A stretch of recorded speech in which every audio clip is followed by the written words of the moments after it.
രാമ രാമ രാമ ഹരേ ഹരേ ഹരേ കൃഷ്ണ കൃഷ്ണ കൃഷ്ണ ഹരേ ഹരേ ഹരേ രാമ രാമ രാമ ഹരേ ഹരേ ഹരേ കൃഷ്ണ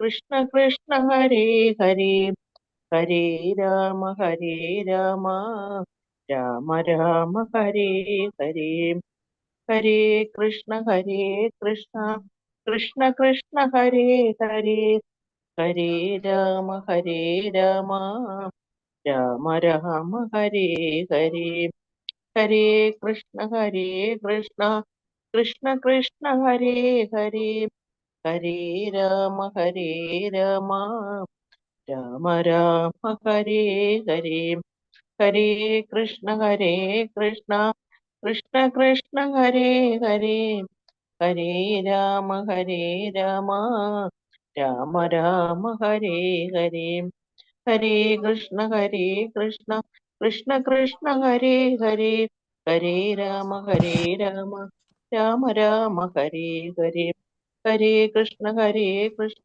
കൃഷ്ണ കൃഷ്ണ ഹരേ ഹരേ ഹരേ രാമ രാമ രാമ രാമ ഹരേ പ്രണാം പ്രണാമം. കേൾക്കുന്നുണ്ടോ ഹരേ കൃഷ്ണ? ഹരേ കൃഷ്ണ കേൾക്കാം കേൾക്കാം. ഹരേ കൃഷ്ണ, ഞാൻ പറഞ്ഞത് കേൾക്കുന്നുണ്ടോ? കേൾക്കാം കേൾക്കാം ഹരേ കൃഷ്ണ കേൾക്കാം കേൾക്കാം കേൾക്കാം കേൾക്കാം. ഹരേ കേൾക്കാം പ്രഭു. ഹരേ കൃഷ്ണ. ഹരേ കൃഷ്ണ ഹരേ കൃഷ്ണ. മാതാജി കേൾക്കുന്നുണ്ടോ ഞാൻ പറയുന്നത്? ഹരേ കൃഷ്ണ പ്രഭു, കേൾക്കുന്നുണ്ട്. പ്രണാമം. ഹരേ കൃഷ്ണ. ഓക്കെ, കേൾക്കുന്നുണ്ട്. ഹരേ കൃഷ്ണ. ശരി ശരി, നമുക്ക് പ്രാർത്ഥനയിലേക്ക് അടക്കാം. ഹരേ കൃഷ്ണ, എല്ലാവർക്കും പ്രണാമം. പ്രഭു ഹരിപ്രിയ മാതാജി ഒന്ന് ഹോസ്റ്റ് ആക്കിയിരുന്നേ, ഹോസ്റ്റ് ആക്കി. ഓക്കെ ഓക്കെ, ശരി ശരി. ശരി മാതാജി.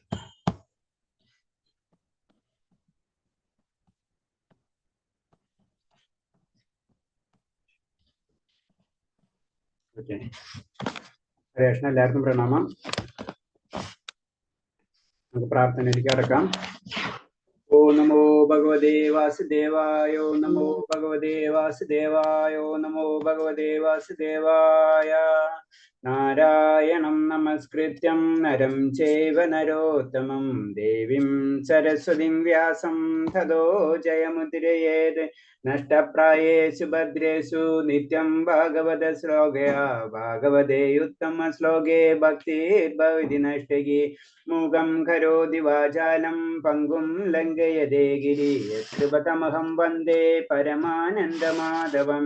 ശ്രീഗുരു ദീനതാരിണം ശ്രീചൈതന്യമീശ്വരം.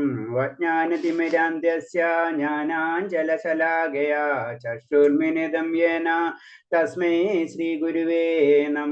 ശ്രീചൈതന്യം മനോഭീഷ്ടം സ്ഥാപിതം യേന ഭൂതലേ സ്വയം രൂപകഥാ മഹ്യം തദാതി സ്വഭാന്തികം. വന്ദേഹം ശ്രീഗുരു ശ്രീയുതപദകമലം ശ്രീഗുരും വൈഷ്ണവാംശ. ശ്രീരൂപം സാഗരജാതം സഹന രഘുനാഥാനിതം തം സജീവം സാദൈവം സാവധൂതം പരിജനസഹിതം കൃഷ്ണചൈതന്യദേവം. ശ്രീരാധാകൃഷ്ണപാദാൻ സഹന ലളിത ശ്രീവിശാഖാനിം താംശ. ഹേ കൃഷ്ണ കരുണാ സിന്ധോ ദീനബന്ധോ ജഗത്പദേ ഗോപേശ ഗോപികാ കാന്ത രാധാ കാന്ത നമസ്തുതേ. തപ്തകാഞ്ചന ഗൗരാംഗേ രാധേ വൃന്ദാവനേശ്വരി വൃഷഭാനുസുതേ ദേവി പ്രണമാമി ഹരിപ്രിയേ. വാഞ്ചാകൽപതരൂപേച്ഛ കൃപാ സിന്ധിഭ്യേവ ച പതിനാം പാവനേഭ്യോ വൈഷ്ണവേഭ്യോ നമോ നമഃ. നമോ വിഷ്ണുപാദായ കൃഷ്ണപ്രേഷ്ഠായ ഭൂതലേ ശ്രീമദേ ഭക്തിവേദാന്ത സ്വാമിന്നിധി നാമിനേ. നമസ്തേ സാരസ്വദേവേ ഗൗരവാണി പ്രചാരിണേ നിർവിശേഷശൂന്യവാദി പാശ്ചാത്യദേശധാരിണേ. ജയ ശ്രീകൃഷ്ണ ചൈതന്യ പ്രഭു നിത്യാനന്ദ ശ്രീ അദ്വൈത ഗദാധര ശ്രീവാസാദി ഗൗരഭക്തവൃന്ദ. ഹരേ കൃഷ്ണ കൃഷ്ണ കൃഷ്ണ ഹരേ ഹരേ ഹരേ രാമ രാമ രാമ ഹരേ ഹരേ, ഹരേ കൃഷ്ണ കൃഷ്ണ കൃഷ്ണ ഹരേ ഹരേ, ഹരേ രാമ രാമ രാമ ഹരേ ഹരേ, ഹരേ കൃഷ്ണ കൃഷ്ണ കൃഷ്ണ ഹരേ ഹരേ, ഹരേ രാമ രാമ രാമ ഹരേ ഹരേ. ഹരേ കൃഷ്ണ. പ്രഭാത് കി ജയ്, ഗുരുദേവ് കി ജയ്, ആനന്ദ കോടി വൈഷ്ണവ ഭക്തർ കി ജയ്. ഹരേ കൃഷ്ണ. എല്ലാവർക്കും പ്രണാമം. ഞാനൊന്ന് ഷെയർ ചെയ്തില്ല. സെക്കൻഡ്.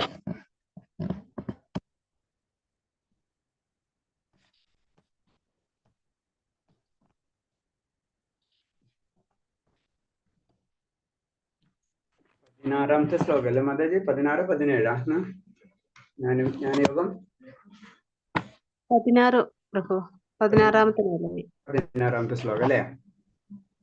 അതെ. അപ്പൊ ജ്ഞാന വിജ്ഞാന യോഗമാണ് അധ്യായം 7ആണ്.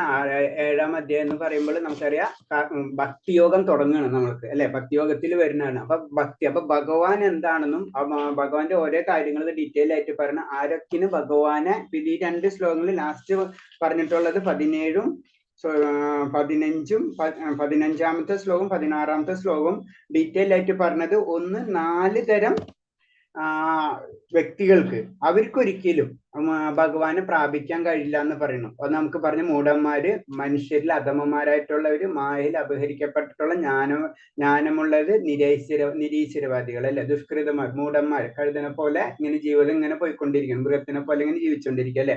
മനുഷ്യരാണെങ്കിൽ പിന്നെ അടുത്ത മനുഷ്യര് അധമന്മാര്, മനുഷ്യന് പല പരിഷ്കാരമൊക്കെ ഉണ്ടാവും, പക്ഷെ അവർക്ക് വേറെ കാര്യങ്ങളൊന്നും ചിന്ത ഉണ്ടാവില്ല. അപ്പൊ പരിഷ്കൃതരൊക്കെയാണ് അവര്. അപ്പൊ അതിൽ അധമന്മാരെന്ന് പറയുന്നത്.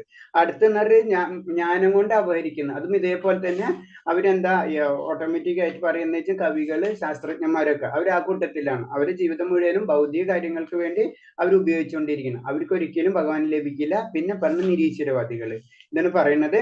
പിന്നെ ഇതേപോലെ തന്നെ അടുത്തത് പറയേണ്ടത് 16-ാമത്തെ ശ്ലോകം പറയുന്നത് 4 തരം സുഹൃതികൾ, മറ്റേ ദുഷ്കൃതികളാണ് പറയുന്നത്. ഇത് സുഹൃതികൾ, 4 തരം ദുഷ്കൃതികളും 4 തരം സുഹൃതികളാണ് പറയുന്നത്. അപ്പൊ അതിൽ സുഹൃതികളെ പറ്റി പറയുമ്പോഴാണ് നമുക്ക് ഇത്തിരി സമാധാനം ഉള്ളത്. നമ്മൾ എന്തായാലും ആ ഗ്രൂപ്പിൽ അറ്റ്ലീസ്റ്റ് നമ്മൾ ഈ സുഹൃതിയിലെങ്കിലും കൂട്ടത്തിൽ നമ്മൾ വന്നിട്ടുണ്ടെന്നൊക്കെ മനസ്സിലാവാം.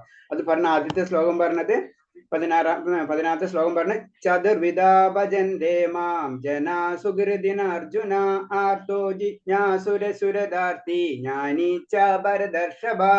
ഹേ ഭാരതകുരുശ്രേഷ്ഠ, സുഹൃതികളായ 4 കൂട്ടരാണ് എന്നെ ഭജിക്കുന്നത്. ദുഃഖിതർ, ധനകാംക്ഷി, ജിജ്ഞാസു, പരമസത്യത്തെ അന്വേഷിക്കുന്ന ജ്ഞാനി. ഇങ്ങനെ 4 കൂട്ടരുണ്ട്. അവര് സുഹൃതികളാണെന്നാണ് പറയുന്നത്.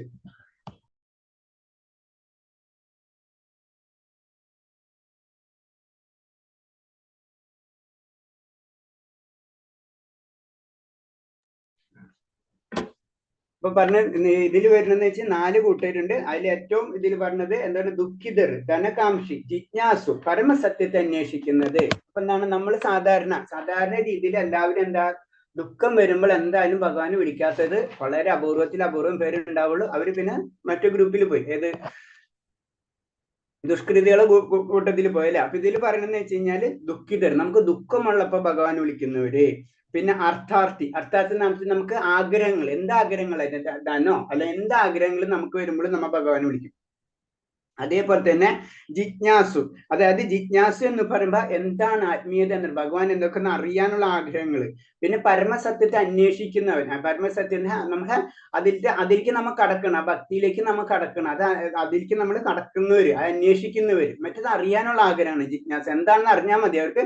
മറ്റെന്ന് പറഞ്ഞാൽ അത് അറിഞ്ഞാൽ മാത്രം പോലെ അവർക്കത് അതിലേക്കുള്ള യാത്ര അവർ തുടങ്ങിക്കഴിഞ്ഞു, അതാണ് പറയുന്നത്. അപ്പൊ ഇവർക്ക് എന്താ, ഈ 4 ഗ്രൂപ്പ്, ഇവർ 4 പേരും എന്നാണ് സുഹൃതികൾ എന്ന് പറയുന്നത്.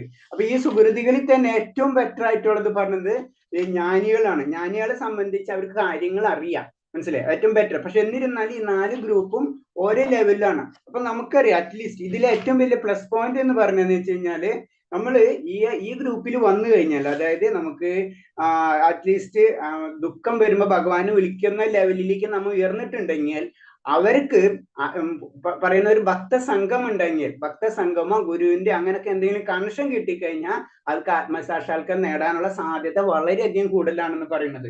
അതുകൊണ്ട് നമ്മളെല്ലാവരും ഒരു ഭക്തിയിലേക്ക് ഇൻഡയറക്റ്റ് ആയിട്ട് നമ്മൾ വന്നിട്ടുണ്ടെങ്കിൽ നമുക്ക് കുറച്ചും കൂടെ ഒരു കണക്ഷൻസ് കിട്ടിക്കൊണ്ടിരുന്നാൽ നമ്മൾ അത് കണക്ട് ചെയ്ത് നമുക്ക് ആ ലെവലിലേക്ക് ഉയരാൻ കഴിയും. അത് ഇവർക്ക് പറ്റുള്ളൂ. അറ്റ്ലീസ്റ്റ് നമുക്ക് ആഗ്രഹം, അല്ലെങ്കിൽ ദുഃഖം ഉണ്ടാവും ഭഗവാനെ വിളിക്കാൻ കഴിയുന്ന ഒരു മെന്റാലിറ്റി നമ്മളെങ്കിലും ഉണ്ടായിരിക്കണം. അപ്പൊ ഇപ്പൊ ഇതിൽ പറയണെന്ന് വെച്ച് കഴിഞ്ഞാല് ഈ 4 ദുഃഖിതർ, അർത്ഥാർത്ഥി, ജിജ്ഞാസു, പരമസത്യത്തെ അന്വേഷിക്കുന്നവർ ശുദ്ധ ഭക്തന്മാരല്ല. ഇവർ ശുദ്ധ ഭക്തന്മാരല്ല. നമ്മളിപ്പോഴും ശുദ്ധ ഭക്തന്മാരായിട്ടില്ല. പല കാരണങ്ങളാലും ഭഗവത് ഭക്തി സേവനത്തിന് വരുന്നതാണ്. പല കാരണം, നമുക്ക് പല ആഗ്രഹങ്ങൾ കൊണ്ടാണ് നമ്മൾ ക്ഷേത്രങ്ങളിലൊക്കെ പോകുന്നത്. ചിലപ്പോൾ പല ആഗ്രഹം, ചിലപ്പോൾ ദുഃഖം വരും, പല ആഗ്രഹങ്ങൾ നേടാൻ വേണ്ടിയൊക്കെ ചെന്ന് പ്രാർത്ഥിക്കണതാണ്. അല്ലെ 90% ആൾക്കാർ അങ്ങനെയുള്ള വ്യക്തികളായിരിക്കും. അപ്പൊ അവരൊക്കെ പറയുന്നത് എന്താ പറയണത്, ഭക്തർ തന്നെയാണ്. പക്ഷെ ശുദ്ധ ഭക്തരല്ല എന്ന് മാത്രമേ ഉള്ളൂ. ഇവരാരും ശുദ്ധ ഭക്തർ. ഭക്തിയുത സേവനത്തിന് പുറമെ അവർക്ക് ചില ആഗ്രഹം, ഭക്തിയുത സേവനം ഒക്കെ, പക്ഷെ ഞങ്ങൾക്ക് ചെറിയ ചെറിയ ഭൗതികമായിട്ടുള്ള ആഗ്രഹങ്ങൾ നമുക്കുണ്ട്. ഭഗവാൻ ഇഷ്ടമാണ്, പക്ഷെ നമുക്ക് നമ്മുടേതായ കാര്യങ്ങൾ നമുക്ക് പറയും, നമുക്ക് അസുഖം വരുന്നത്, മറ്റുള്ളവർ, എൻ്റെ മക്കള്, നമുക്കുള്ള ചിന്താഗതികൾ നമുക്ക് വന്നുകൊണ്ടിരിക്കും. അപ്പൊ ഭഗവാൻ ഇഷ്ടമാണ്, കൂടെ ബാക്കിയുള്ളവരും നമുക്ക് ഇഷ്ടമെന്ന് പറയാം, ബാക്കിയുള്ള കാര്യങ്ങൾ നമുക്ക് ഇഷ്ടമാണ്. അപ്പൊ അങ്ങനെ വരുമ്പോഴാണ് ഭക്തിയുത സേവനത്തിന് പുറമെ അവർക്കും ചില ആഗ്രഹങ്ങളുണ്ട്. ശുദ്ധ ഭക്തി എന്നാൽ മറ്റു ആഗ്രഹങ്ങളോ അഭിലാഷങ്ങളോ ഇല്ലാത്ത ഭക്തിയാണ്. ശരിക്കും പ്യുവർ ഭക്തി, അല്ലെങ്കിൽ പ്യുവർ ഡിവോഷൻ എന്ന് പറയുന്നത് വെച്ച് കഴിഞ്ഞാൽ നമുക്ക് വേറെ ആഗ്രഹങ്ങൾ ഉണ്ടാവാൻ പാടില്ല എന്നാണ് പറയുന്നത്. അതാണ് പ്യുവർ. അതായത് ഭഗവാനെ മാത്രം, ആ സ്നേഹത്തെ മാത്രം നമ്മൾ നിൽക്കുക. ഇപ്പൊ കുചാലന്റെ കഥ ഒക്കെ അറിയാലോ. അപ്പൊ അങ്ങനത്തെ രീതിയിലുള്ള, അതാണ് ശരിക്കും ഒരു ഭക്തൻ എന്ന് പറയുന്നത്. ആ ഭക്തന്റെ വായന പറയുന്നത് ചൈതന്യ ഭക്തിരസാമൃത സിന്ധുവിൽ പറഞ്ഞിട്ടുള്ളത്, ആചാര്യന്മാർ രചിച്ച ഒരു ഗ്രന്ഥമാണ്. ആ ഗ്രന്ഥത്തിൽ ക്ലിയർ ആയിട്ട് പറഞ്ഞിട്ടുള്ളത്, അന്യാഭിലാഷിത ശൂന്യം ജ്ഞാന കർമാനിതാവൃതം അനുകൂലനാസ കൃഷ്ണാനുശീലം ഭക്തിരുത്തമ. കാമ്യകർമ്മങ്ങളുടെയോ തത്വജ്ഞാനത്തിലൂടെയോ ഭൗതികമായ നേട്ടങ്ങൾ ഉണ്ടാക്കാനുള്ള ആഗ്രഹം കൂടാതെ അനുകൂല ഭാവേന കൃഷ്ണനെ ദിവ്യപ്രേമത്തോടെ സേവിക്കണം. അതാണ് ഉത്തമ ഭക്തി. ഭക്തി എന്ന് പറഞ്ഞാൽ എന്താണ്, നമുക്ക് ഭൗതികമായിട്ടുള്ള ആഗ്രഹങ്ങൾ ഒന്നുമില്ലാതെ നമ്മൾ എന്താണ് ഭഗവാന്റെ കാര്യങ്ങൾ കിട്ടുന്നതിന് വേണ്ടിയിട്ടുള്ള കാര്യങ്ങൾ നമ്മൾ ചെയ്യുള്ളൂ. ഇൻഡയറക്റ്റ് ആയിട്ട് പറഞ്ഞു കഴിഞ്ഞാല്, അല്ലെങ്കിൽ ഭക്തിയുത സേവനങ്ങൾ ഡെവലപ്പ് ചെയ്യാൻ വേണ്ടിയിട്ടുള്ള കാര്യങ്ങളായിരിക്കും നമ്മൾ മുൻഗണന കൊടുക്കുക. അങ്ങനെ വരുന്നതാണ് ശരിക്കും ഉത്തമ ഭക്തി എന്ന് പറയുന്നത്.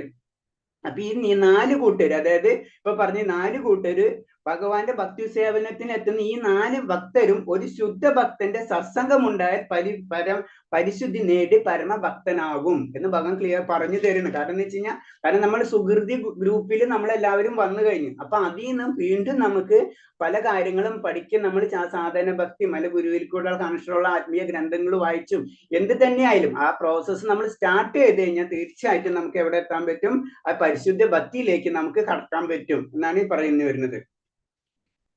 അടുത്ത ശ്ലോകം, തേഷേ ജ്ഞാനി നിത്യയുക്ത ഏകഭക്തിർ വിശിഷ്യതേ പ്രിയോ ഹി ജ്ഞാനിനോ തർത്ഥം അഹം സചമ പ്രിയ. ജ്ഞാനസഹിതമായ ശുദ്ധ ഭക്തി സേവനത്തിന് നിരതരായിരിക്കുന്നവനാണ് ഇവരിൽ ഏറ്റവും ഉത്തമൻ. അയാൾക്ക് തന്റെ ഞാൻ ഏറ്റവും പ്രിയപ്പെട്ടവനാണ്, അയാൾ എനിക്കും. അതായത് ഇത് 4 ഗ്രൂപ്പിൽ തന്നെ ഇപ്പൊ പറഞ്ഞില്ലേ, ആഗ്രഹങ്ങളുള്ളവര്, ദുഃഖങ്ങളുള്ളവര്, ജ്ഞാനം, അതായത് അറിവ് സമ്പാദിക്കാൻ പരമസത്യത്തിലേക്ക് അന്വേഷിച്ച് നടക്കുന്നവര്, പിന്നെ പറഞ്ഞത് ജിജ്ഞാസു. ഈ ജിജ്ഞാസു ദുഃഖിതൻ, ധനകാംക്ഷി, ജിജ്ഞാസു, സത്യത്തെ അന്വേഷിക്കുന്ന ജ്ഞാനി. ഇതിലേറ്റവും ബെറ്റർ എന്ന് പറഞ്ഞു കഴിഞ്ഞാൽ ജ്ഞാനിയാണ് എന്ന് പറഞ്ഞു. ജ്ഞാനിയാണ് ഏറ്റവും ബെറ്റർ. കാരണം ആൾക്ക് വേറെ ചിന്താഗതി ഒന്നുമില്ല, ആഗ്രഹങ്ങളൊന്നുമില്ല. ആ പരമസത്യത്തെ അല്ലെങ്കിൽ ഭക്തിയിലേക്ക് ആ വ്യക്തി കടന്നു കഴിഞ്ഞു എന്നാണ് പറയുന്നത്. വ്യക്തിയായിരിക്കും. ജ്ഞാനം മനസ്സിലാക്കി കഴിഞ്ഞു, ജ്ഞാനിയാണ്. അപ്പൊ മനസ്സിലാക്കി കഴിഞ്ഞാൽ പിന്നെ അതിലേക്കുള്ള യാത്ര ചെയ്യുന്ന ആള്. അപ്പൊ ആ വ്യക്തിയാണ് ശരിക്കും എനിക്ക് ഏറ്റവും പ്രിയപ്പെട്ട എന്ന് പറയുന്നത്. കാരണം എന്ന് വെച്ച് കഴിഞ്ഞാൽ ഭഗവാന്റെ അതിലേക്ക് കടന്നു കഴിഞ്ഞു. അപ്പൊ പിന്നെ ഇത് തന്നെയാണ് പറഞ്ഞത്. പിന്നെ തന്റെ ആത്മസ്വരൂപം ശരീരത്തിൽ നിന്ന് ഭിന്നമാണെന്ന് തത്വജിജ്ഞാസം അറിയുന്നു. കുറച്ചുകൂടി മുന്നോട്ട് പോയാൽ അവ്യക്തിഗത ബ്രഹ്മത്തെയും പരമാത്മാവിനെ കുറിച്ച് അയാൾക്ക് അറിവുണ്ടാവുകയും തികച്ചും പരിശുദ്ധനാകുമ്പോൾ ഈശ്വരന്റെ ശാശ്വത സേവകനാണെന്ന് തന്റെ മൂല്യസ്വരൂപമെന്ന് ഗ്രഹിക്കുന്നു. അപ്പൊ എന്താണ്, ജിജ്ഞാസുവിന് കാര്യം മനസ്സിലാവും. അതായത് ജ്ഞാനിക്ക് ശരിക്കും കാര്യം മനസ്സിലാവും. ഞാൻ ഭഗവാന്റെ തന്നെ അംശമാണെന്നും എനിക്കൊരു സ്വരൂപം ഉണ്ടെന്നുള്ള കാര്യം ശരിക്കും മനസ്സിലാവും. പിന്നെ അന്വേഷണമാണ് ശരിക്കും നടക്കുന്നത്. അങ്ങനെ അന്വേഷിച്ച് പോകുമ്പോഴാണ് ഫസ്റ്റ് എന്താ കാണുന്നത്, അവക്തിഗത ബ്രഹ്മം, അതായത് ജ്യോതിസിനെ കാണുന്നത് ശരിക്കും. ആ ജ്യോതിസ് കഴിഞ്ഞ് വീണ്ടും ഉള്ളിലേക്ക് അല്ലെങ്കിൽ വീണ്ടും ആത്മീയിലേക്ക് കൂടുതൽ ഡീറ്റെയിൽ ആയിട്ട് പോകുമ്പോൾ ആ വ്യക്തിക്ക് പരമാത്മാവിനെ പറ്റിയിട്ട് അറിവുണ്ടാവുന്ന പറഞ്ഞത്. പിന്നെ പരമാത്മാവ് കഴിഞ്ഞ് വീണ്ടും അതിന്റെ ആയ സാധന ശക്തികളൊക്കെ കൂട്ടി വരുമ്പോൾ ആ വ്യക്തിക്ക് ഓട്ടോമാറ്റിക് ആയിട്ട് ഭഗവാന്റെ അതിൽ ഭഗവാൻ സാക്ഷാത്കാരത്തിൽ ഭഗവാനെ തന്നെ കാണാനുള്ള അവസ്ഥയിലേക്ക് എത്തുന്നു പറഞ്ഞു. അപ്പോഴാണ് നമ്മൾ ശാശ്വത സേവനം ഭഗവാന്റെ അംശമാണെന്നുള്ള 100% തിരിച്ചറിവുണ്ടാവുന്നു. ഭഗവാനിലേക്ക് നമ്മുടെ ബന്ധം കണക്ട് ആവുകയും ചെയ്യുന്നത്. അതാണ് ശരിക്കും നമ്മുടെ മൂലസ്വരൂപം. ഞാൻ ഭഗവാന്റെ ദാസനാണെന്നും ഭഗവാന്റെ ശക്തിയിലാണ് ഞാൻ നിലനിൽക്കുന്നുള്ളതും ഭഗവാനെ സേവിക്കലാണെന്ന് എന്റെ ഡ്യൂട്ടി. ആ പ്രേമമാണ് ഏറ്റവും അൾട്ടിമേറ്റ്. ആനന്ദം 100% ആനന്ദം നമുക്ക് ആ സമയത്ത് അനുഭവിക്കും. അടുത്ത ശ്ലോകം. ഉദാരേ സർവ ഏവദ ജ്ഞാനീതാത്മൈവ മേ മദം ആസിത്ത സഹയുക്താത്മാ മാമേവനുത്തമാം ഗതി. ഈ ഭക്തരെല്ലാം മഹാത്മാക്കൾ തന്നെ എന്നതിൽ സംശയമില്ല. എന്നാൽ ആരാണ് എന്റെ തത്വത്തെ ഗ്രഹിക്കുന്ന അയാൾ എന്നിൽ നിന്ന് അന്യനായി ഞാൻ കരുതുന്നില്ല. അയാൾ എന്റെ ദിവ്യ സേവനത്തിൽ ഏർപ്പെട്ടിരിക്കാൻ സർവോന്നതും പരിപൂർണമായ അത്യന്ത ലക്ഷ്യത്തിൽ നിശ്ചയമായി എത്തിച്ചേരും. അപ്പൊ നമുക്കൊരു കാര്യം 100% നിന്ന് മനസ്സിൽ ഭഗവാൻ പറയുന്നത് എന്താണ്, ഈ ഭക്തന്മാരെല്ലാം അതായത് സുഹൃതികളെല്ലാം അവര് മഹാത്മാക്കൾ തന്നെയാണ്. കാരണം അവർക്ക് കരുണ ഭഗവാനിൽ കിട്ടിയ കാരണം കൊണ്ടാണ് നമുക്ക് ഭഗവാനെ വിളിക്കാൻ തോന്നുന്നത്. എത്ര വ്യക്തികളുണ്ട് വിളിക്കുക, എന്തുണ്ടെങ്കിലും വിളിക്കാത്ത വ്യക്തികളുണ്ടാവും അല്ലെ. അപ്പൊ കമ്പാരിറ്റീവ് നമുക്ക് ദുഃഖമുണ്ടെങ്കിൽ നമുക്ക് ആഗ്രഹമുണ്ടെങ്കിൽ നമുക്ക് ഭഗവാനെ വിളിക്കുമ്പോൾ തന്നെ ഭഗവാൻ പറയുന്നത് എന്താണ്, അവര് മഹാത്മാക്കൾ തന്നെയാണെന്നാ പറയുന്നത്. അപ്പൊ നമുക്കൊരു ആഗ്രഹം വന്ന ഒരു ഭഗവാനാണ് എന്റെ എല്ലാത്തിന്റെ കേന്ദ്രം, ഭഗവാനിൽ കൂടെ എനിക്ക് ലഭിക്കും എന്നുള്ള ഒരു വിശ്വാസം നമ്മൾ ഉള്ളത് കാരണം കൊണ്ടാണ് നമുക്ക് ദുഃഖമുണ്ടാകുമ്പോൾ ഭഗവാനോട് നമ്മൾ പറയുന്നത് അല്ലെ. നമുക്ക് ആ വിശ്വാസം ഇല്ലെങ്കിൽ നമ്മൾ പറയില്ല. അപ്പൊ ആ വിശ്വാസം നമ്മൾക്ക് വന്നു കഴിഞ്ഞു. അത് പല ജന്മാന്തരങ്ങളായിട്ടാണ് നമുക്ക് ആ വിശ്വാസം കിട്ടിയിട്ടുള്ള സത്യം നമ്മൾ തിരിച്ചറിയണം. മറ്റുള്ള വ്യക്തികൾക്ക് അങ്ങനെ ചെയ്യാൻ കഴിയില്ല. അപ്പൊ അതിന് അത് ഭഗവാനിലുള്ള വിശ്വാസം വന്നു കഴിഞ്ഞു കഴിഞ്ഞാൽ പിന്നെ നമ്മൾ എന്താണ്, എന്നാൽ ആരാണ് ആ തത്വത്തെ ഗ്രഹിക്കുന്നത്, ആ തത്വം എന്ന് പറഞ്ഞാൽ ഭഗവാനെ സത്യമായിട്ട് മനസ്സിലാക്കി കഴിഞ്ഞാൽ നമുക്ക് ഭൗതിക ആവശ്യമില്ല മനസ്സിലാവും അല്ലെ. അതന്നെ പറഞ്ഞു. അപ്പോൾ അയാളെ എന്നിൽ നിന്ന് അന്യനെ ഞാൻ കരുതുന്നു. അപ്പൊ എന്താണ്, ഭഗവാൻ ശരിക്കും ആളെ അക്സെപ്റ്റ് ചെയ്തു. കാരണം വേറെ ആഗ്രഹങ്ങളൊന്നുമില്ല. എത്ര നാൾക്ക് നമ്മൾ ആഗ്രഹങ്ങൾ ഉണ്ടോ അത്രയും കാലം നമ്മൾ ഭൗതിക ലോകത്തിൽ നിലനിന്നേ പോലും. എല്ലാ ആഗ്രഹങ്ങളും തീർത്തതിന് ശേഷം നമുക്ക് ശരിക്കും ആത്മീയ ലോകത്തേക്ക് കടക്കേണ്ട ആവശ്യമുള്ളൂ എന്നാണ് ഭഗവാൻ പറയുന്നത്. നിന്റെ ആഗ്രഹങ്ങൾ മുഴുവൻ തീർത്തിട്ട് പോന്നാൽ മതി. പക്ഷെ നിനക്ക് ഇവിടെ കിടന്ന് ഇങ്ങനെ കറങ്ങിക്കൊണ്ടിരിക്കുന്നു മാത്രമേ ഉള്ളൂ. അയാൾ എന്റെ ദിവ്യ സേവനത്തിൽ ഏർപ്പെട്ടിരിക്കാൻ സർവോന്നതും പരിപൂർണമായ അത്യന്ത ലക്ഷ്യത്തിൽ നിശ്ചയമായി എത്തിച്ചേരും. അപ്പൊ നമ്മളെപ്പോഴും ഭഗവാനെ പ്രാർത്ഥിച്ചുകൊണ്ടിരിക്കണല്ലോ. അപ്പൊ നമ്മള് ഈ ജന്മം അടുത്ത ജന്മം ഇങ്ങനെ ചെയ്തുകൊണ്ടിരിക്കും. അപ്പൊ പതുക്കെ നമ്മൾ മുന്നേറിക്കൊണ്ടിരിക്കുള്ളൂ. അപ്പൊ പ്രത്യേകിച്ച് നമ്മൾ ഇങ്ങനത്തെ ഒരു ഭക്ത സംഗമോ അങ്ങനത്തെ കിട്ടിക്കഴിഞ്ഞാൽ നമ്മൾ പെട്ടെന്ന് നമുക്ക് മുന്നിലേക്ക് പോകാനും കഴിയും. ജ്ഞാനം സ്വല്പം കുറഞ്ഞുപോയി എന്നതുകൊണ്ട് ഭക്തന്മാർ ബൗദ്ധകാരുണ്യക്ക് പാത്രീഭവിക്കാതെ വരുന്നില്ല. അപ്പൊ നമ്മൾ എല്ലാ ഗ്രന്ഥങ്ങളും എല്ലാ കാര്യങ്ങളും പഠിച്ചതിന്റെ അതൊന്നും ഒരു ആവശ്യമില്ല. ആ ജ്ഞാനത്തിന്റെ തന്നെ വലിയ ആവശ്യമില്ല. ഭക്തിയാണ് പറയുന്നത്. ഭക്തി ഉണ്ടെങ്കിൽ ബാക്കിയല്ലാതെ നമുക്ക് വരും. ഭക്തിപരമായ സേവനത്തിൽ നിന്ന് എന്തെങ്കിലും പ്രയോജനം ആഗ്രഹിക്കുന്നവർ ഭഗവാൻ കൈക്കൊള്ളുന്നു. കാരണം നമ്മൾ ഭക്തി പറഞ്ഞു രണ്ടും വേണം, ഭഗവാനും വേണം, എനിക്ക് എന്റെ ഭൗതിക സുഖം എന്ന് വേണമെന്ന് ചിന്തിച്ചാലും അത് തെറ്റില്ല എന്ന് തന്നെയാണ് ഭഗവാൻ പറയുന്നത്. അവരെയും ഞാൻ കൈക്കൊള്ളുന്നു എന്ന് പറയുന്നത്. അൾട്ടിമേറ്റ് ഭഗവാനെ പറ്റിയ ചിന്ത അവർക്കുണ്ടല്ലോ. അപ്പൊ നമ്മൾ ആ ഭഗവാനുള്ള വിശ്വാസം ഉണ്ട് നമുക്ക്. അതാണ് ഏറ്റവും ആവശ്യം. ആ വിശ്വാസം ഭഗവാൻ എന്നെ രക്ഷിക്കും എന്നുള്ള വിശ്വാസം നമ്മളിൽ ഉറച്ചു കഴിഞ്ഞു കഴിഞ്ഞാൽ നമ്മൾ പടിപടിയായി ഉയർന്നോളും. ഭക്തന്മാർ എന്റെ ഹൃദയത്തിൽ സദാ വാഴും, ഞാൻ എപ്പോഴും അവരുടെ ഹൃദയങ്ങളിലും. അതാണ് പറഞ്ഞത്. അതാണ് പറഞ്ഞത്. സാധാരണ നമുക്ക് അങ്ങനത്തെ പ്രയോഗങ്ങളൊക്കെ മനസ്സിലാകുന്നില്ല അല്ലെ. ഭഗവാന്റെ ഭക്തന്മാർ എന്റെ ഹൃദയത്തിലും ഞാൻ അവരുടെ ഹൃദയത്തിലാണ് സ്ഥിതി ചെയ്യുന്നത്. അപ്പൊ അത്രയാണ് ഭക്തന്റെ വാല്യം. അടുത്ത ശ്ലോകം. ബഹൂനാം ജന്മനാം അന്തേ ജ്ഞാനവാൻമാ പ്രപദ്യതേ വാസുദേവം സർവമിതി സമഹാത്മാസു ദുർലഭ. അസംഖ്യം ജന്മമരണങ്ങൾക്ക് ശേഷം ജ്ഞാനവാനായ വ്യക്തി സർവജ്ഞനാണ്, കാരണങ്ങൾക്കും കാരണഭൂതനും സർവ്വവ്യാപിയും എന്ന് മനസ്സിലാക്കി എന്നെ അവർ ശരണം പ്രാപിക്കും. അപ്രകാരമുള്ള മഹാത്മാക്കൾ വളരെ വിരളമാണ്. അപ്പൊ എന്താ പറയുന്നത്, ഈ ജ്ഞാനി എന്ന് പറയുന്നത് നമ്മൾ പതുക്കെ ഉയർന്ന ജ്ഞാനി എന്ന് പറയുമ്പോൾ അത് ഒരു ജന്മം കൊണ്ടല്ല, ചിലപ്പോൾ അനേകായിരം ജന്മങ്ങൾക്ക് നമുക്ക് വേണ്ടി വന്നിരിക്കാം. സാധാരണ നമ്മളെ ലെവലിൽ പറയുമ്പോൾ അങ്ങനെ അപ്പൊ പറയണ അത് വളരെ ദുർലഭമാണെന്നാ പറയുന്നത്. കാരണം അങ്ങനെ നമുക്ക് പെട്ടെന്ന് ഒറ്റടിക്ക് ഭഗവാനെ കിട്ടില്ല അല്ലെ. പറഞ്ഞു സഹസ്രസത ലക്ഷ്മി സേവമാനി എന്നാ പറയുന്നത്. അപ്പൊ അത്രയും ഭഗവാന്റെ പൊസിഷൻ അത്രയും ടോപ്പാണ്, നമ്മൾ ഇമേജ് ചെയ്യാൻ പറ്റാത്ത പൊസിഷനാണ്. അപ്പൊ നമ്മൾ ആ തത്വത്തെ ഗ്രഹിച്ചാൽ മാത്രം പോലെ, ആ തത്വത്തെ ഗ്രഹിച്ച് അതിനനുസരിച്ചുള്ള കാര്യങ്ങൾ ചെയ്ത് നമ്മൾ ഉയർന്നു വരണം. അങ്ങനെ പറഞ്ഞാൽ വളരെ അപൂർവമായിരിക്കും എന്നാണ് ഭഗവാൻ പറഞ്ഞത്. വളരെ അപൂർവത്തിൽ അപൂർവമായിരിക്കും ആ ലെവലിൽ വ്യക്തികൾ ഉയർന്നു വരാ എന്ന് പറയുന്നത്. ഭക്തിപൂർവം സേവനം അധ്യാത്മിക അനുഷ്ഠാനം തുടർന്ന് പോകുന്ന ജീവൻ. ഭക്തിപൂർവ്വ സേവനവും ആധ്യാത്മിക അനുഷ്ഠാനം, അപ്പൊ രണ്ടും വേണം. ഭക്തിപൂർവ്വ സേവനവും വേണം, ആധ്യാത്മിക നമ്മളെ അനുഷ്ഠാനങ്ങളും അതുപോലെ സാധന അതും വേണം. അങ്ങനെ തുടർന്ന് പോകുന്ന ജീവാത്മാവ് എണ്ണമറ്റ ജന്മങ്ങൾക്ക് ശേഷം ഭഗവാൻ കൃഷ്ണൻ ആത്മസാക്ഷാത്കാരത്തിന്റെ പരമലക്ഷ്യം എന്ന ദിവ്യജ്ഞാനം നേടുന്നു. അപ്പൊ നമ്മൾ എന്താണ് ഭക്തിയും നമ്മളെ അനുഷ്ഠാനങ്ങളും സ്ഥിരമായിട്ട് ചെയ്തുകൊണ്ടിരുന്നാൽ ചിലപ്പോൾ 1000 ചിലപ്പോ അടുത്ത ജന്മം കിട്ടാം, ചിലപ്പോ എത്ര ജന്മം നമുക്ക് കണക്കില്ല, അത് ഭഗവാൻ അറിയുള്ളൂ എത്ര ജന്മം. അപ്പൊ നമ്മളത് ചിലപ്പോൾ നമ്മൾ ലാസ്റ്റ് ജന്മമായിരിക്കാം, നമുക്കറിയില്ല. അപ്പൊ എന്താണ് അങ്ങനെ ചെയ്തു പോയി കഴിഞ്ഞാല് തീർച്ചയായിട്ടും എന്താണ് ആ വ്യക്തി ആ ദിവ്യജ്ഞാനം, എന്നെ പറ്റിയുള്ള ദിവ്യജ്ഞാനം നേടും. അപ്പൊ എന്താണ് അതിന്റെ ബേസിക് കാര്യം പറയുന്നത്? നമ്മൾ ചെയ്യേണ്ടത് ഭക്തിയുത സേവനവും ആധ്യാത്മിക അനുഷ്ഠാനങ്ങളും ജീവിതത്തിൽ സ്ഥിരമായിട്ട് നിർത്തിക്കൊണ്ട് പോകണം. അത് വിട്ടിട്ടുള്ള കാര്യം നമ്മളൊന്നും നിൽക്കരുത്. ഭക്തിയുത സേവനം, ഭഗവാനെ വിളിക്കണം, അതുപോലെ തന്നെ ഭഗവാനിൽ വിശ്വാസം ഉണ്ടായിരിക്കണം. ഭഗവാൻ ശ്രീകൃഷ്ണന്റെ കരുണ മാത്രമാണെല്ലാം എന്നും ഈ പ്രപഞ്ചം സർവ്വകാരണങ്ങളും കാരണഭൂതനായ ഭഗവാൻ നിന്നും വിഭിന്നമല്ല എന്നും ഈ സന്ദർഭത്തിൽ ജീവന് ബോധ്യപ്പെടും. ഭൗതിക പ്രപഞ്ചം ആധ്യാത്മിക വൈഭവത്തിന്റെ തലതിരിഞ്ഞ് നിഴൽ മാത്രമാണെന്ന് അറിയാനും കഴിയും. അപ്പൊ ഇത് പറയണമെന്ന് വെച്ച് കഴിഞ്ഞാൽ ഇത് സർവകാരണ അനാഥരാധർ ഗോവിന്ദ സർവകാരണ എന്ന് പറയുന്നത് അല്ലെ. അപ്പൊ എന്താ എല്ലാത്തിന്റെ കാരണം ഭഗവാൻ എന്നുള്ള ഒരു സത്യം നമുക്ക് എന്ന് മനസ്സിലാവുന്നതോ അന്ന് മനസ്സിലാവും നമുക്ക് ഭൗതിക പ്രപഞ്ചം എന്ന് പറയുന്നത്, നമ്മൾ ഈ കാണുന്ന ഭൗതിക പ്രപഞ്ചം എന്ന് പറയുന്നത് അതായത് ആത്മീയ ലോകത്തിന്റെ ഒരു തലതിരിഞ്ഞ പ്രതിഫലനം മാത്രം. ഭൗതിക പ്രപഞ്ചത്തിന്റെ ആത്മീയതിന്റെ തലതിരിഞ്ഞതാണിത്. ഇതിന് സ്ഥിരതയില്ല, അതാണ് സ്ഥിരത. ഇത് നശ്വരമാണ്, അത് അനശ്വരമാണ്. ആത്മീയത അനശ്വരവും ഇത് നശ്വരമാണെന്നുള്ള കാര്യം നമുക്ക് എന്ന് മനസ്സിലാവും. ഭഗവാനാണ് എല്ലാത്തിന്റെയും കാരണത്തിന്റെ കാരണം എന്നൊരു അവസ്ഥയിലേക്ക് നമുക്ക് പോകും. അവിടെ കുറച്ച് സമയം പിടിക്കും, നമുക്ക് പെട്ടെന്ന് പോകാൻ പറ്റുന്നില്ല.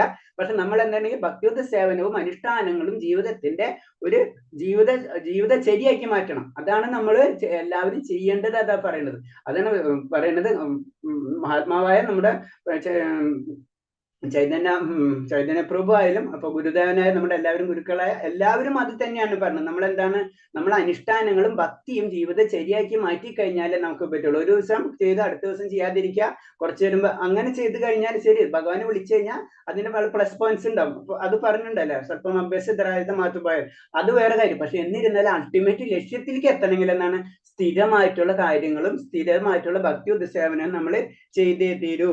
പിന്നെ പറഞ്ഞ നമ്മളൊരു ജീവിയുടെ ശരീരത്തിന്റെ മുഖ്യ ഘടകം ദർശന ശ്രവണ ഭാഷണ ശക്തിയല്ല, ചിന്താശക്തിയുമല്ല, പ്രാണനാണ് സർവപ്രവർത്തനങ്ങളുടെ കേന്ദ്രം. അപ്പൊ നമ്മ ചിന്തിക്കണം, നമ്മ കാണുന്നത് കണ്ണുകൊണ്ടാണ്, പക്ഷെ എല്ലാത്തിന്റെ കൺട്രോള് നമ്മളെ പ്രാണൻ തന്നെയാണ്. നമുക്ക് ആ അതീന്ദ്രിയ ശക്തി നമുക്കുണ്ട്. കണ്ണില്ലെങ്കിൽ നമുക്ക് കാണാനുള്ള കഴിവുണ്ട്. കാരണം ഭഗവാന്റെ ശക്തിയെ നമുക്കും അങ്ങനെ തന്നെയാണ്. അതാണ് അതിന്റെ ഒരു ചുരുക്കം എന്ന് പറയുന്നത്. അത്രയും പവർഫുൾ ആണ് നമ്മളെ അതീന്ദ്രിയമായ ഇന്ദ്രിയങ്ങൾക്ക്. പക്ഷെ ഭൗതിക ലോകത്തിൽ വന്നപ്പോ ഭൗതിക വസ്തുക്കൾ കാണാൻ വേണ്ടി നമ്മൾ അത് ഉപയോഗിക്കുന്നു മാത്രമേ ഉള്ളൂ. ഇപ്പൊ നമുക്കറിയാം 3D ഫിലിം കാണാൻ പോകുമ്പോൾ 3D തിയേറ്ററിൽ കയറുമ്പോൾ നമ്മൾ 3Dയുടെ ഗ്ലാസ് എടുത്ത് വെക്കും അല്ലെ. അത് കഴിയുമ്പോൾ അവിടെ നിന്ന് ഊരി പോകും. പക്ഷെ നമുക്ക് കണ്ണില്ലാണ്ടല്ല, നമുക്ക് കണ്ണുണ്ട്. പക്ഷെ അവിടെ പോകുമ്പോൾ അവിടുത്തെ വസ്തുക്കൾ കാണാൻ വേണ്ടി നമുക്ക് ആയ കണ്ണട വേണം എന്ന് പറഞ്ഞ പോലെയാണ് ഭൗതികമായിട്ടുള്ള ഇന്ദ്രിയങ്ങളെല്ലാം. നമുക്ക് നമ്മുടേതായ അതീന്ദ്രിയങ്ങൾ ഉണ്ട്. നമുക്ക് അത് ഇവിടെ ആവശ്യം വരുന്നില്ല, നമുക്ക് ഭൗതിക വസ്തുക്കൾ ആവശ്യമുള്ളൂ. നമുക്ക് എന്ന് അതീന്ദ്രിയത ആവശ്യം വരുന്നത് അന്ന് നമ്മൾ അത് ഉപയോഗിക്കും, നമുക്കത് പ്രത്യക്ഷമാവുകയും ചെയ്യും. അടുത്ത ശ്ലോകം. കാമേസ്തൈസ്തർഹൃതജ്ഞാനം പ്രബന്ധന്യന്യ ദേവതാ തദം നിയമാവസ്ഥയാ പ്രകൃതി നിയതാസ്വയാ.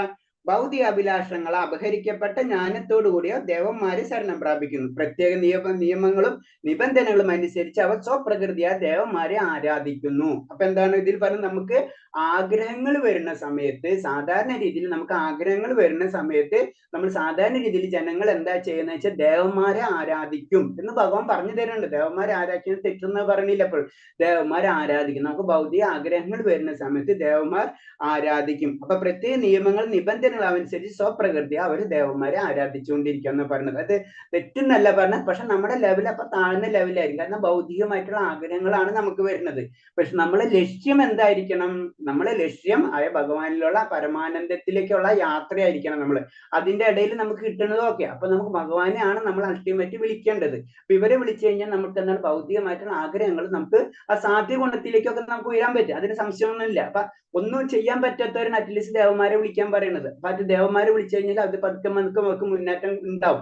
അപ്പൊ അതൊട്ടും അപ്പൊ നമുക്ക് ഈ ഭഗവാനെ വിളിക്കാന്നുള്ള ശക്തി നമുക്ക് ജന്മാന്തരങ്ങളായിട്ട് കിട്ടിയിട്ടുണ്ടെങ്കിൽ നമ്മ അത് ഉപയോഗിക്കുക. കാരണം നമ്മുടെ ലക്ഷ്യം ഭൗതികതല്ല ആത്മീയതയാണെന്ന് നമുക്ക് മനസ്സിലാവാം. ഞാൻ പറഞ്ഞിട്ടില്ലേ, ഭഗവാന് കിട്ടിക്കഴിഞ്ഞാൽ എല്ലാതും കിട്ടി, അർജുനൻ ചെയ്ത പോലെ. ആ ചിന്താഗതി എപ്പോഴും നമ്മുടെ മനസ്സിലുണ്ടായാൽ മതി. ഭൗതിക മാലിന്യത്തിൽ നിന്ന് മുക്തരായവർ പരമപുരുഷനെ ശരണം പ്രാപിച്ച് ഭക്തി സൂചനത്തിൽ ഏർപ്പെടുന്നതാണ്. ഭൗതിക മാലിന്യം, ഭൗതിക ആസക്തി നാം മുക്തനായ കഴിഞ്ഞാൽ നമ്മൾ ഓട്ടോമാറ്റിക്കായിട്ട് ഭഗവാനെയാണ് ശരണം പ്രാപിക്കുക. ശുദ്ധ ഭക്തനും നിരവധി ഭൗതിക ആഗ്രഹങ്ങൾ ഉള്ളവനും ഭൗതികയിൽ നിന്ന് രക്ഷ നേടാൻ ആഗ്രഹിക്കുന്നതും എല്ലാം വാസുദേവനെ തന്നെ ശരണം പ്രാപിച്ച് ആരാധിക്കണം. നമുക്ക് അങ്ങനെ ഒരു ആഗ്രഹമുണ്ട്. നമ്മൾ ഭൗതിക ലോകത്തിൽ നിന്ന് നമുക്ക് ജനന മരണമില്ലാത്ത ഭഗവാന്റെ ലോകത്തിലേക്ക് പോകണം എന്നുള്ള ആഗ്രഹം ഉണ്ടെങ്കിൽ നമ്മൾ തീർച്ചയായിട്ടും ചെയ്യേണ്ടത് ഭഗവാൻ വാസുദേവനെ ശരണം പ്രാപിക്കുക തന്നെയാണ്. അതിനാൽ ഭാഗവതത്തിലെ ശ്ലോകം പറഞ്ഞ അകാമ സർവകാമേഷോ മോക്ഷകാമ ഉദാരതി ത്രിവേണ ഭക്തിയോഗേന യഞ്ജതേ പുരുഷം പരാ. അതായത് ഭക്തിയോഗത്തിൽ കൂടി മാത്രമേ ഭഗവാനെ നമുക്ക് ലഭിക്കാൻ പറ്റുള്ളൂ. ഓരോ ആഗ്രഹങ്ങൾ നിറവേറ്റാൻ ഓരോരോ ദേവന്മാരെ ആരാധിക്കണമെന്ന് വൈദിക സാഹിത്യം വിധിച്ചിട്ടുണ്ട്. കാരണം നമുക്ക് ഓരോ ഇപ്പൊ ഞാൻ പറഞ്ഞു സരസ്വതി ദേവനെ ഉമാമഹേശ്വരന്മാരെ ഒക്കെ നമ്മൾ ആരാധിക്കുന്നുണ്ട്. അപ്പൊ ഓരോ ആഗ്രഹത്തിനനുസരിച്ച് ഒരേ ദേവത സങ്കല്പമുണ്ട്, അവർക്ക് ഓരോ വിധികളുണ്ട്. ആ വിധിയിലനുസരിച്ച് നമ്മൾ ചെയ്തുകൊണ്ടേയിരിക്കും. ഇപ്പൊ രോഗശാന്തിക്കായിട്ട് സൂര്യൻ ആരാധിക്കുന്ന രീതിയുണ്ട്. നമുക്ക് അങ്ങനെ ഒരേ ദേവത സങ്കല്പത്തിനും ഓരോ രീതിയിലെ പൂജാവിധികളുണ്ട്. അവർക്ക് കിട്ടുന്ന ഒരേ രീതിയിലായിരിക്കും. ഇപ്പൊ ഏറ്റവും സിമ്പിൾ ആയിട്ട് പറഞ്ഞു കഴിഞ്ഞാൽ സരസ്വതി ദേവിക്ക് നമുക്ക് ഓട്ടോമാറ്റിക്കായിട്ട് വിദ്യ നമുക്ക് ലഭിക്കും അല്ലെ. അപ്പൊ അതാണ് അത് പറയുന്നത്. ഒരു ശുദ്ധ ഭക്തൻ തന്റെ അഭിലാഷ പൂർത്തീകരിക്കാൻ വേണ്ടി ഒരിക്കലും ദേവന്മാരെ സമീപിക്കാറില്ല. അയാൾ ഭഗവാനെ മാത്രം ശരണം പ്രാപിക്കുന്നു. അദ്ദേഹം എന്ത് നൽകുന്നു അതുകൊണ്ട് മാത്രം തൃപ്തിപ്പെടുന്നു. ഒരു പ്യുവർ ഭക്തൻ, അതായത് ഭഗവാനെ മാത്രം ആരാധിക്കുള്ളൂ. ആരാധിക്കുക എന്ന് പറഞ്ഞാൽ മറ്റുള്ളവരെ ആരാധിക്കുന്നല്ല, ആ ലെവലിലേക്ക് ആ വ്യക്തി ഉയർന്നിട്ടുണ്ടാവും. അങ്ങനെയാണ് നമ്മൾ മനസ്സിലാക്കേണ്ടത്. അല്ല നാളെ തൊട്ട് ഞാനും സരസ്വതിന് പറയുന്നത് അങ്ങനെയല്ല ഉദ്ദേശിച്ചത്. നമ്മൾ അറിയാണ്ട് തന്നെ അതിരിക്കും. അതിന് പറയണമെന്ന് വെച്ച് കഴിഞ്ഞാല് നമ്മൾ പറഞ്ഞില്ലേ, ഭൗതിക ലോകത്തില് നമുക്ക് അങ്ങനത്തെ ഒരു മൈൻഡ് വരുന്നു പറയണം. അതായത് നമുക്ക് ഭൗതിക ലോകത്തില് രണ്ട് ശക്തികൾ ഉണ്ടെന്ന് പറഞ്ഞില്ലേ ഭഗവാന്റെ, അന്തരംഗ ശക്തി, ബഹിരംഗ ശക്തി. അപ്പൊ ബഹിരംഗ ശക്തിയിൽ വരുന്നതാണ് ദുർഗാദേവി. അല്ല, ദുർഗാദേവിയാണ് ശരിക്കും ഈ ഭൗതിക ലോകത്തിന്റെ എല്ലാ കാര്യങ്ങളും നിയന്ത്രിക്കുന്നത്. അപ്പൊ നമ്മളെ ആഗ്രഹങ്ങൾ എന്താണെന്നൊക്കെ ദുർഗാദേവിക്ക് അറിയാം ശരിക്കും. അപ്പൊ എന്താണ് ചെയ്യാന്ന് വെച്ച് കഴിഞ്ഞാൽ നമ്മളെ ആഗ്രഹം ഭൗതികതയല്ല ആത്മീയതയാണെന്ന് ദുർഗാദേവിക്ക് മനസ്സിലായി തുടങ്ങിക്കഴിഞ്ഞാൽ അപ്പോഴേ നമുക്ക് ഭഗവാനായിട്ട് കണക്ട് ചെയ്യാൻ സമ്മതിക്കുള്ളൂ. അതേവരെ നമ്മൾ ദുർഗാദേവിക്ക് നമുക്ക് ആവശ്യമില്ലാത്ത സാധനങ്ങളൊക്കെ ഇങ്ങനെ തന്ന് നമ്മൾ ഇങ്ങനെ കറക്കിക്കൊണ്ടിരിക്കും. അത് കഴിഞ്ഞിട്ട് അത് നമ്മളെ ഫസ്റ്റ് പരീക്ഷ പാസ്സാവുന്ന മനസ്സിലാവുമ്പോൾ അടുത്ത ലെവലിലേക്ക് നമ്മളിങ്ങനെ പതുക്കെ മാറിപ്പോണാണ്. അപ്പോഴാണ് നമ്മള് അങ്ങനെ മാറുമ്പോഴാണ് നമുക്ക് പിന്നെ വേറെ ദേവസങ്കല്പത്തിനോട് നമുക്ക് വലിയ അറ്റാച്ച്മെന്റ് ഫീൽ ചെയ്യാത്തതും നമുക്ക് ഭഗവാനെ തന്നെ, അതായത് അത് പറഞ്ഞില്ല ഗോപികമാരെ, അവർക്ക് എന്ന് പറഞ്ഞാൽ കൃഷ്ണൻ അല്ലാണ്ട് അവർക്ക് വേറൊരു ലോകമില്ല. ആ അവസ്ഥയിലേക്ക് പതുക്കെ ആ ഭക്തൻ മാറും. അതാണ് പറഞ്ഞത്. അപ്പൊ ആ സമയത്ത് ആ ലെവലിലേക്ക് വരുമ്പോ ഭഗവാൻ എന്ത് തരുന്നതോ ദുഃഖമായാലും സുഖമായാലും അതൊന്നും ആ വ്യക്തിയെ അഫക്റ്റ് ചെയ്യാറില്ല. അതല്ലേ പറഞ്ഞു. അതിന് ഒരു കഥ പറഞ്ഞു വെച്ച് കഴിഞ്ഞാൽ ഗോപികന്മാരെ പറഞ്ഞിട്ടുണ്ടെന്ന് അറിയില്ല. ഗോപികന്മാർക്ക് അതായത് ഭഗവാന് തലവേദന എടുക്കണം. അപ്പൊ ഭഗവാന് തലവേദന എടുക്കുന്ന സമയത്ത് നാരദൻ ചോദിക്കും എന്താ അതിന് മരുന്നെന്നൊക്കെ ഭഗവാൻ പറയും, ഒരു ഭക്തന്റെ കാലിലെ ചുവട്ടിലെ മണ്ണെടുത്ത് എന്റെ തലയിൽ ഇട്ട് കഴിഞ്ഞാൽ അത് മാറിപ്പോന്ന് പറയുന്നുണ്ട്. പക്ഷെ ആ സമയത്ത് ഒരാൾ മണ്ണ് കൊടുക്കൂല. കാരണം സ്വന്തം കാലിലെ ചുവട്ടിലെ മണ്ണെടുത്ത് ഭഗവാന്റെ ശിരസിൽ ഇട്ട് കഴിഞ്ഞാൽ എന്താണ്, ആ പാപം ഞങ്ങൾക്ക് ലഭിക്കില്ലേ, അത്രയും വലിയ പാപികളാണെന്ന് പറഞ്ഞു. പക്ഷെ ഗോപികമാർ എന്താ പറയുന്നത്, ഞങ്ങൾക്ക് പാപം കിട്ടിയാലും കുഴപ്പമില്ല, ഭഗവാന്റെ തലവേദന മാറിയാൽ മതി. അപ്പൊ അതാണ് പറഞ്ഞത്, ഭഗവാന് വേണ്ടി ഭഗവാൻ എന്ത് തരുന്നതോ അത് ഞങ്ങൾ സ്വീകരിക്കാൻ തയ്യാറാവും എന്ന ലെവലിലേക്ക് ഒരു ഭക്തൻ ഉയരും. അതാണ് ഒറിജിനൽ ഭക്തൻ. അടുത്ത ശ്ലോകം. യോ യോ യായാം താന് ഭക്ത ശ്രദ്ധയാർച്ചിതമിച്ഛതി തസ്യ ജലം ശ്രാദ്ധം തമേവ വിദത്താമിഹം. ഞാൻ പരമാത്മാരൂപാണ്, സർവഹൃദയങ്ങളിലും കുടികൊള്ളുന്നു. ഏത് ദേവതയെ ആരാധിക്കാൻ ആഗ്രഹിക്കുന്നവോ ഒരു പ്രത്യേക മൂർത്തിയിൽ മുഴുവൻ ശ്രദ്ധ കേന്ദ്രീകരിക്കുന്ന വിധം ഒരാളുടെ വിശ്വാസം ഉറപ്പിക്കുന്നത് ഞാനാണ്. അപ്പൊ അത് നമ്മൾ വിചാരിക്കണം, നമ്മൾ ദുർഗാദേവിനെ പ്രാർത്ഥിക്കാൻ ആഗ്രഹിച്ചു, അല്ലെങ്കിൽ സരസ്വതി ദേവിനെ ആഗ്രഹിച്ചു, അല്ലെങ്കിൽ ശിവനെ ആഗ്രഹിച്ചു, അല്ലെങ്കിൽ ബ്രഹ്മാവിനെ ആഗ്രഹിച്ചു, ഗണപതിനെ ആഗ്രഹിച്ചു, ഏത് ദേവത സങ്കല്പയെ നമ്മൾ ആരാധിക്കുന്ന വെച്ച് കഴിഞ്ഞാൽ അതിന് കാരണം ഭഗവാൻ തന്നെയാണ്. അതാണ് ഭഗവാൻ പറഞ്ഞു. അതിനുള്ള ഏത് ദേവത സങ്കല്പത്തെയാണ് നമുക്ക് ആവശ്യമുള്ളതെന്ന് ഭഗവാൻ മനസ്സിലാക്കി ആ ദേവത സങ്കല്പത്തെ നമുക്ക് കണക്ട് ചെയ്ത് തരാ ചെയ്യുന്നത്. നമുക്ക് ഇഷ്ടമുള്ള വ്യക്തിനെ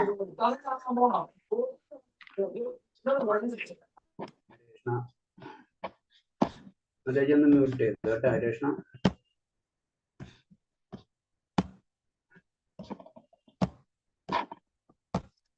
ഇപ്പൊ എന്ന് വെച്ച് കഴിഞ്ഞാൽ നമുക്ക് എന്താ ആഗ്രഹം, അപ്പൊ ഭഗവാൻ അത്ര കരുണയാണ് നമ്മളോട്. നമുക്ക് എന്താണ് ആഗ്രഹം അതിനനുസരിച്ചുള്ള ദേവതമാരുണ്ട്. നമുക്ക് വിദ്യാഭ്യാസമാണ് ആഗ്രഹിക്കാന്ന് വെച്ചാൽ വിദ്യാഭ്യാസം അല്ല. അതിൽ പറയണെന്ന് വെച്ച് കഴിഞ്ഞാൽ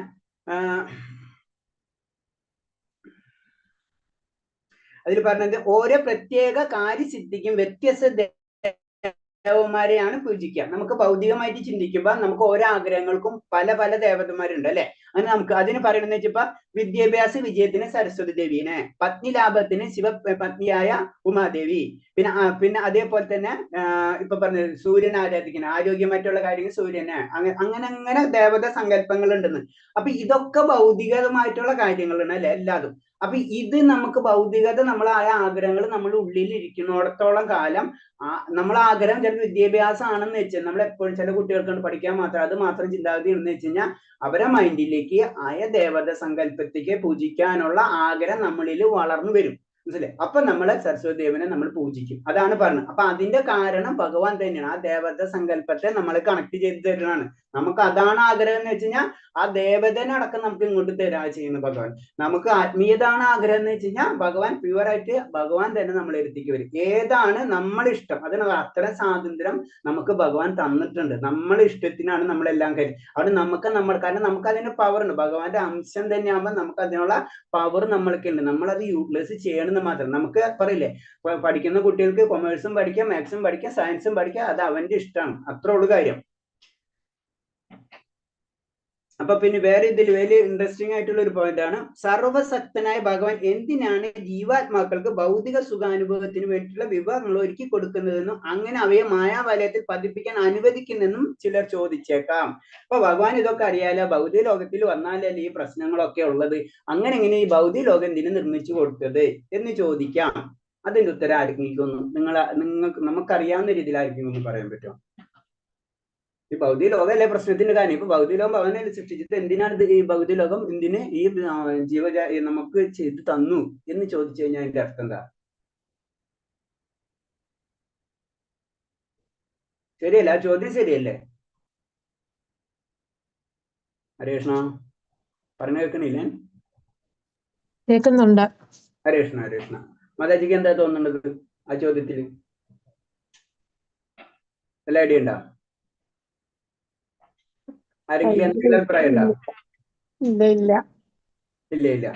ഹരേഷ്ണ അപ്പൊ അതിൽ പറയുന്നുണ്ട്, പ്രഭുസ്വാമി പറഞ്ഞു തരുന്നുണ്ട്. കാരണം എന്ന് വെച്ച് കഴിഞ്ഞാല് ഭഗവാൻ അത്തരം സൗകര്യങ്ങൾ നൽകുന്നില്ലെങ്കിൽ സാധ്യത്തിന് അർത്ഥമില്ലെന്ന് തന്നെയാണ് ആ ചോദ്യത്തിന് യുക്തമായ മറുപടി. അത് ഏവർക്കും പൂർണ്ണ സ്വാതന്ത്ര്യം നൽകിയിട്ടുണ്ട്. കാരണം എന്ന് വെച്ച് കഴിഞ്ഞാൽ ഭഗവാനെ പോലെ ഭഗവാന്റെ ആനന്ദം നമുക്ക് അനുഭവിക്കാൻ വേണ്ടിയാണ് നമ്മൾ ഇങ്ങോട്ട് പോകുന്നതെന്നാണ് പറയുന്നത് ശരിക്കും പറഞ്ഞു കഴിഞ്ഞാല്.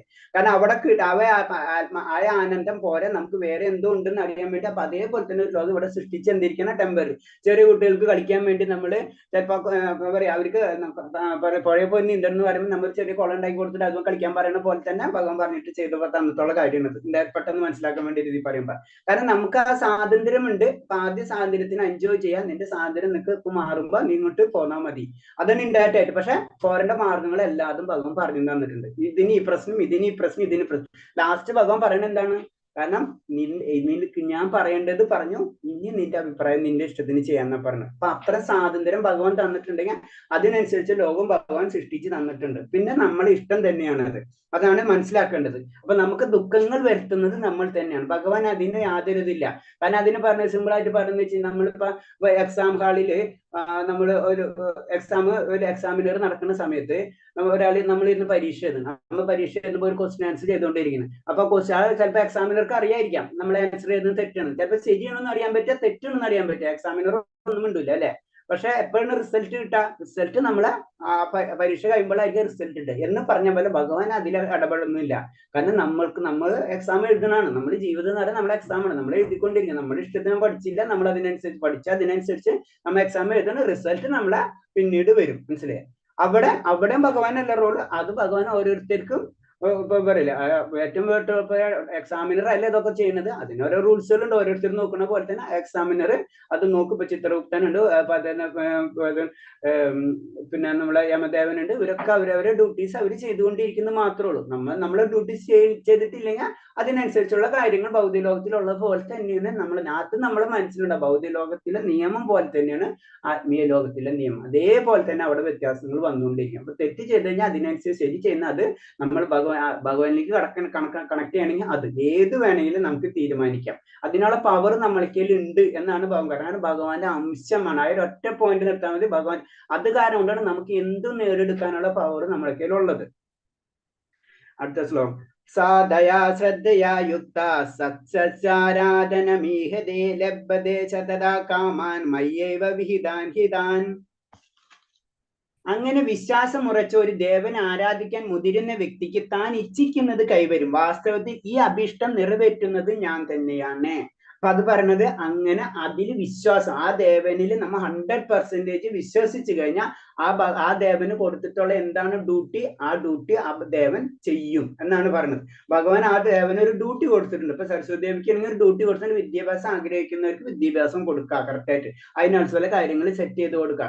അപ്പൊ വിദ്യാദേവത്തെ നമ്മൾ അത്ര അധികം ആരാധിച്ച് ആ പൂജവിധികളെല്ലാം ചെയ്ത് ആരാധിച്ചിട്ടുണ്ടെങ്കിൽ തീർച്ചയായിട്ടും സരസ്വതി ദേവി നമുക്ക് ആ കാര്യങ്ങൾ ചെയ്ത് തരും.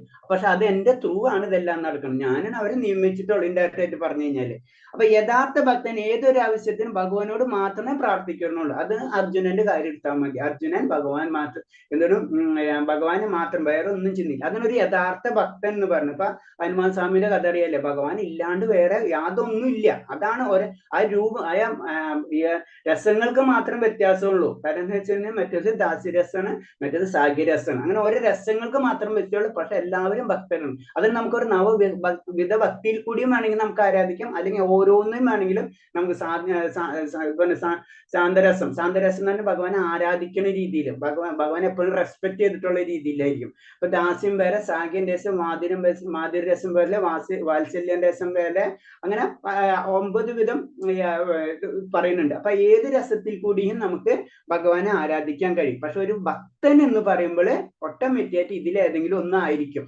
ഇപ്പൊ സാധാരണ രീതിയിൽ പറഞ്ഞ സാഖ്യാണെങ്കിൽ സാഖ്യരസത്തിലായിരിക്കും ആഗ്രഹിക്കും. പക്ഷെ ഭഗവാനെ മാത്രമേ ആഗ്രഹിക്കുള്ളൂ.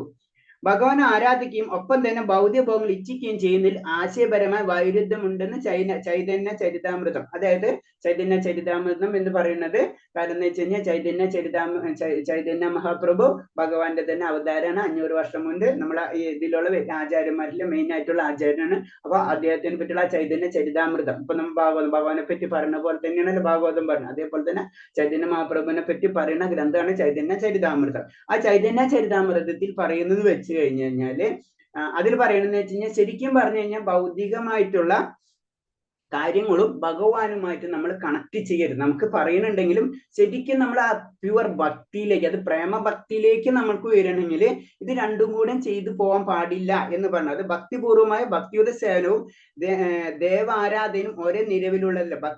ദേവാരാധന ഭൗതികമാണ്, ഭഗവാനാവട്ടെ തികച്ചും ആധ്യാത്മികം. അതായത് നമ്മൾ എന്താണ് ഭൗതികതയിൽ ആഗ്രഹിക്കുക എന്ന് പറഞ്ഞാൽ അപ്പൊ അതിനനുസരിച്ചുള്ള ദേവതാ സങ്കല്പത്തെ നമ്മൾ ആരാധിക്കേണ്ടതായി വരും അല്ലെ. അപ്പൊ നമുക്ക് കിട്ടാൻ പോണ ഔട്ട്പുട്ടും എന്താണത്, ദേവത ഭൗതികമായിട്ടുള്ള കാര്യങ്ങളായിരിക്കും. അപ്പൊ എന്താണ് നമുക്ക് നേടേണ്ടത് എന്താണ്, ശരിക്കും മുക്തി. അതിൽ നിന്ന് നമുക്ക് പതുക്കെ നമ്മൾ പിറകിയിട്ട് പോകുന്ന പറയുന്നത്. അപ്പൊ നമ്മുടെ ലക്ഷ്യം എന്തായിരിക്കണം, നമ്മുടെ ആഗ്രഹവും അങ്ങനെയായിട്ട് നമ്മൾ വളർത്തിയെടുക്കണം. എന്ത്, ഭഗവാന്റെ പ്രേമമായിരിക്കണം. അതാണ് നമ്മൾ പറയുന്നത്. നമ്മുടെ ക്ഷേത്രങ്ങളിൽ എവിടെ ചെന്നാലും നമ്മൾ ഒരേ ഒരു കാര്യം പ്രാർത്ഥിക്കാൻ പാടുള്ളൂ എന്ന് പറയുന്നത്, ഭഗവാൻ എനിക്ക് ഭക്തി തരണമേ എന്ന് പറയും. ഭക്തി കിട്ടിക്കഴിഞ്ഞാൽ എല്ലാതും കിട്ടി എന്നാണ്. കാരണം എല്ലാവരും എന്തിനാ ചെയ്യുന്നത്, നമുക്ക് ആഗ്രഹം എന്താണ്, അൾട്ടിമേറ്റ് എല്ലാവരും പറയും സന്തോഷം സമാധാനം എന്നല്ലേ പറയുള്ളൂ. ആ സമാധാനം സന്തോഷം ഭഗവാനിൽ നിന്ന് മാത്രം കിട്ടുള്ളൂ. അത് ഭക്തിയിൽ കൂടെ മാത്രം കിട്ടുള്ളൂ. ആനന്ദം, ആ പരമാനന്ദം. അതാണ് എപ്പോഴും യോഗി വര്യന്മാര് അവര് സ്വയം ആനന്ദം അനുഭവിച്ചുകൊണ്ടിരിക്കുകയാണ്. നമ്മൾ പുറത്ത് അന്വേഷിക്കണം, അവരുള്ളിൽ അന്വേഷിക്കുന്നു മാത്രമുള്ള വ്യത്യാസം. അന്ധബന്ധു ബലം തേഷ്ട തദ്ഭവത്യലുഭ്യമേധസാം ദേവാം ദേവജയയാന്തി മദ്ഭക്തയാന്തി മാമഭി. മൂഢന്മാരാണ് ദേവന്മാരെ ആരാധിക്കുന്നത്. അവർ കിട്ടുന്ന ബലങ്ങളേറ്റ തുച്ഛവും ക്ഷണിവും എത്ര. ദേവന്മാരെ പൂജിക്കുന്നവർ അവർ ദേവലോകങ്ങളിലെത്തും. എന്റെ ഭക്തനാട്ടെ പരമോന്നതമായി എന്റെ നാമത്തിലെത്തുന്നു. അപ്പൊ എന്താണ് പറഞ്ഞത്, മൂഢന്മാരാണ്. കാരണം ഈ ഭൗതിക ലോകം എന്ന് പറഞ്ഞ് ടെമ്പററി ആണ്. അപ്പൊ അതിനു വേണ്ടിയിട്ട് ആഗ്രഹിക്കുന്നവര് മൂഢന്മാരാണ്. ദേവന്മാരെ പൂജിക്കുന്നവർ ദേവലോകത്തെത്തും പറയണം. അപ്പൊ ദേവലോകം എന്ന് പറഞ്ഞാൽ ബ്രഹ്മാവ് തൊട്ട് പാതാളം വരെയുള്ള ആ ലോകത്തെ മുഴുവൻ 14 ലോകവും ഭൗതിക ലോകമാണ്. അപ്പൊ അതിലുള്ള ദേവത സങ്കല്പത്തെ നമ്മൾ ആരാധിക്കുമ്പോൾ നമ്മൾ ആ ദേവലോകത്തിലാണ് നമ്മൾ എത്തുക. അപ്പൊ എന്റെ ഭക്തൻ ഭഗവാനാണ് പ്രാർത്ഥിക്കുന്നത് വെച്ചാൽ അടുത്ത ലോകമായിട്ടുള്ള ആത്മീയ ലോകത്തിൽ മുകുന്ദൻ മുക്തി ആ ലെവലിലേക്ക് നമ്മൾ ഉയരും. അപ്പൊ എന്റെ നാമത്തിൽ അവർക്ക് എത്തും. ഇപ്പൊ സാധാരണ രീതിയിൽ നമ്മളെ പോലുള്ളവർ എന്താ ചെയ്തത്, ദേവലോകത്ത് കിട്ടിയാലും മതി നമ്മൾ ചിന്തിക്കല്ലേ. അതാണ് പറഞ്ഞത് നമ്മുടെ ലെവൽ അത്രയും താഴെ അതാണ് പറഞ്ഞത്. അതിന് ചൈതന്യ മഹാപ്രഭു പറഞ്ഞത് നമ്മൾ പതിതമായ ആത്മാക്കളാണ്, നമുക്ക് ദേവലോകം പോയിട്ട് നമുക്കൊന്ന് സ്വസ്ഥമായിട്ട് ജീവിച്ചാൽ മതി നമ്മൾ ചിന്തിക്കല്ലേ. അപ്പൊ അത്രയാണ് നമ്മളെ ലെവൽ. അപ്പൊ അവിടെ നിന്ന് നമ്മൾ ഉയരണമെങ്കിൽ അറ്റ്ലീസ്റ്റ് നമ്മൾ ഭഗവാന്റെ നാമം പറയില്ലേ, ഹരേർനാമം ഹരേർനാമം ഹരേർനാമ കേവലം കലേ നാസ്തേവ ഗതി രജ്ഞതി ഇതെന്ന് പറയുന്നത്. അത് ഭഗവാന്റെ നാമം അല്ലാതെ നമുക്ക് വേറൊന്നുമില്ല. നമുക്ക് വേറെ ചിന്തിക്കാനും പറ്റില്ല. നമ്മൾ അത്രയും പതിതമായി. ഇപ്പൊ ഞാൻ പറയും, ഇപ്പൊ സിമ്പിൾ ആയിട്ട് നമ്മൾ പറയുമ്പോൾ എന്താണ്, ഇപ്പൊ ദേവലോകത്തായാലും പറയാം, സ്വർഗ്ഗലോകത്തായാലും പറയാം. സ്വർഗ്ഗലോകം തന്നെ ബ്രഹ്മലോകം എന്ന് പറഞ്ഞാൽ ചെറിയ ലോകമാണ് നമ്മളെ സംബന്ധിച്ച്. പോട്ടെ, നമ്മൾ ദേവലോകം എന്ന് പറഞ്ഞാൽ ചെറിയ ലോകമാണ് നമ്മളെ സാധാരണക്കാരനെ സംബന്ധിച്ച്. നമുക്ക് ഇമേജ് ചെയ്യാൻ പറ്റാത്തതാണ് അല്ലെ. അപ്പൊ അതിന് പറഞ്ഞു നമ്മളെ ചിന്താഗതി അത്രയും ലെവലിൽ താഴ്ന്നു പോയിട്ടുള്ളതാണ്. അപ്പൊ അത് തന്നെ ഭഗവാൻ പറഞ്ഞത് അത് ടെമ്പററി ആണ്.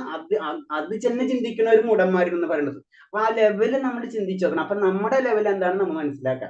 അതാണ് പറയുന്നത് നമ്മൾ പതിതമായ ആത്മാക്കൾ. പ്രത്യേകിച്ച് പിന്നെ ഒരു ലെവലും കൂടെ നമ്മൾ താഴും, നമ്മളെന്ന് ഗൃഹസ്ഥത്തിൽ ഒന്നും കൂടെ നമ്മള് ആത്മീയമായിട്ട് താഴ്ന്ന വ്യക്തികളായിരിക്കും അല്ലെ. ആചാര്യന്മാരെ പോലെ ബ്രഹ്മചാരികളെ പോലെ ജീവിത രീതി ഒന്നല്ല നമ്മളെ രീതി അല്ലെ. പിന്നെ നമ്മൾ താഴാനുള്ള കാര്യം എന്താണ്, കാരണം നമ്മൾ ഈ ജീവിത രീതിയിൽ ഈ യമനിയമങ്ങളും എല്ലാ കാര്യങ്ങളും തെറ്റിച്ച് ഒക്കെയാണ് നമ്മൾ പോയിക്കൊണ്ടിരിക്കണം അല്ലെ. കാരണം നല്ല രീതിയിലല്ല, സാത്വികമായിട്ടുള്ള ഗുണങ്ങളും ഇല്ല നമുക്ക്. സാധാരണ രീതിയിൽ പറഞ്ഞത് സാധാരണ ജനങ്ങളിലെ 90% ആൾക്കാർ രജസ് ഗുണങ്ങളായിരിക്കും അല്ലെ.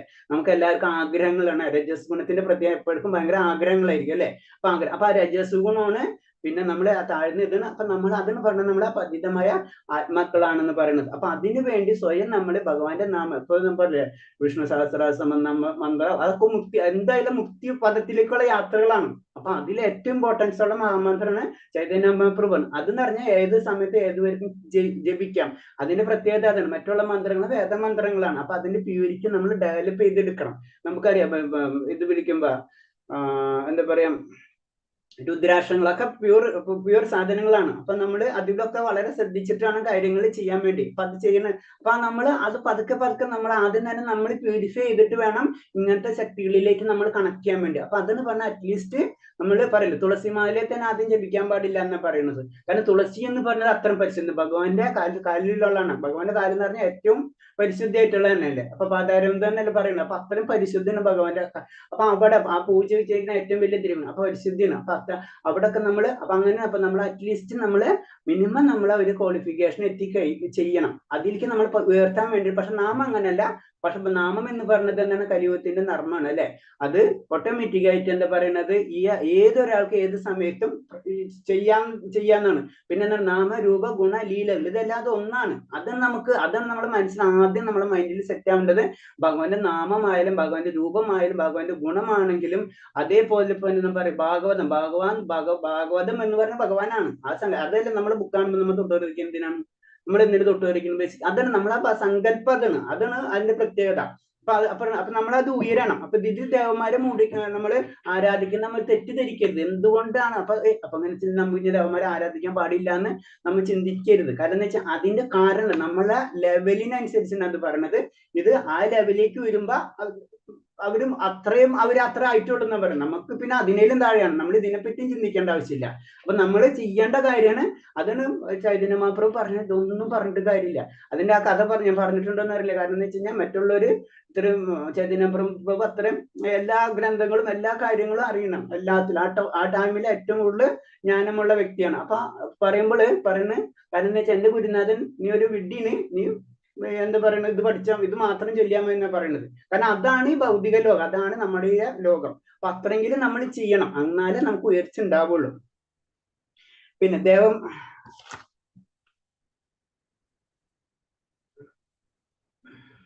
അടുത്ത ശ്ലോകം.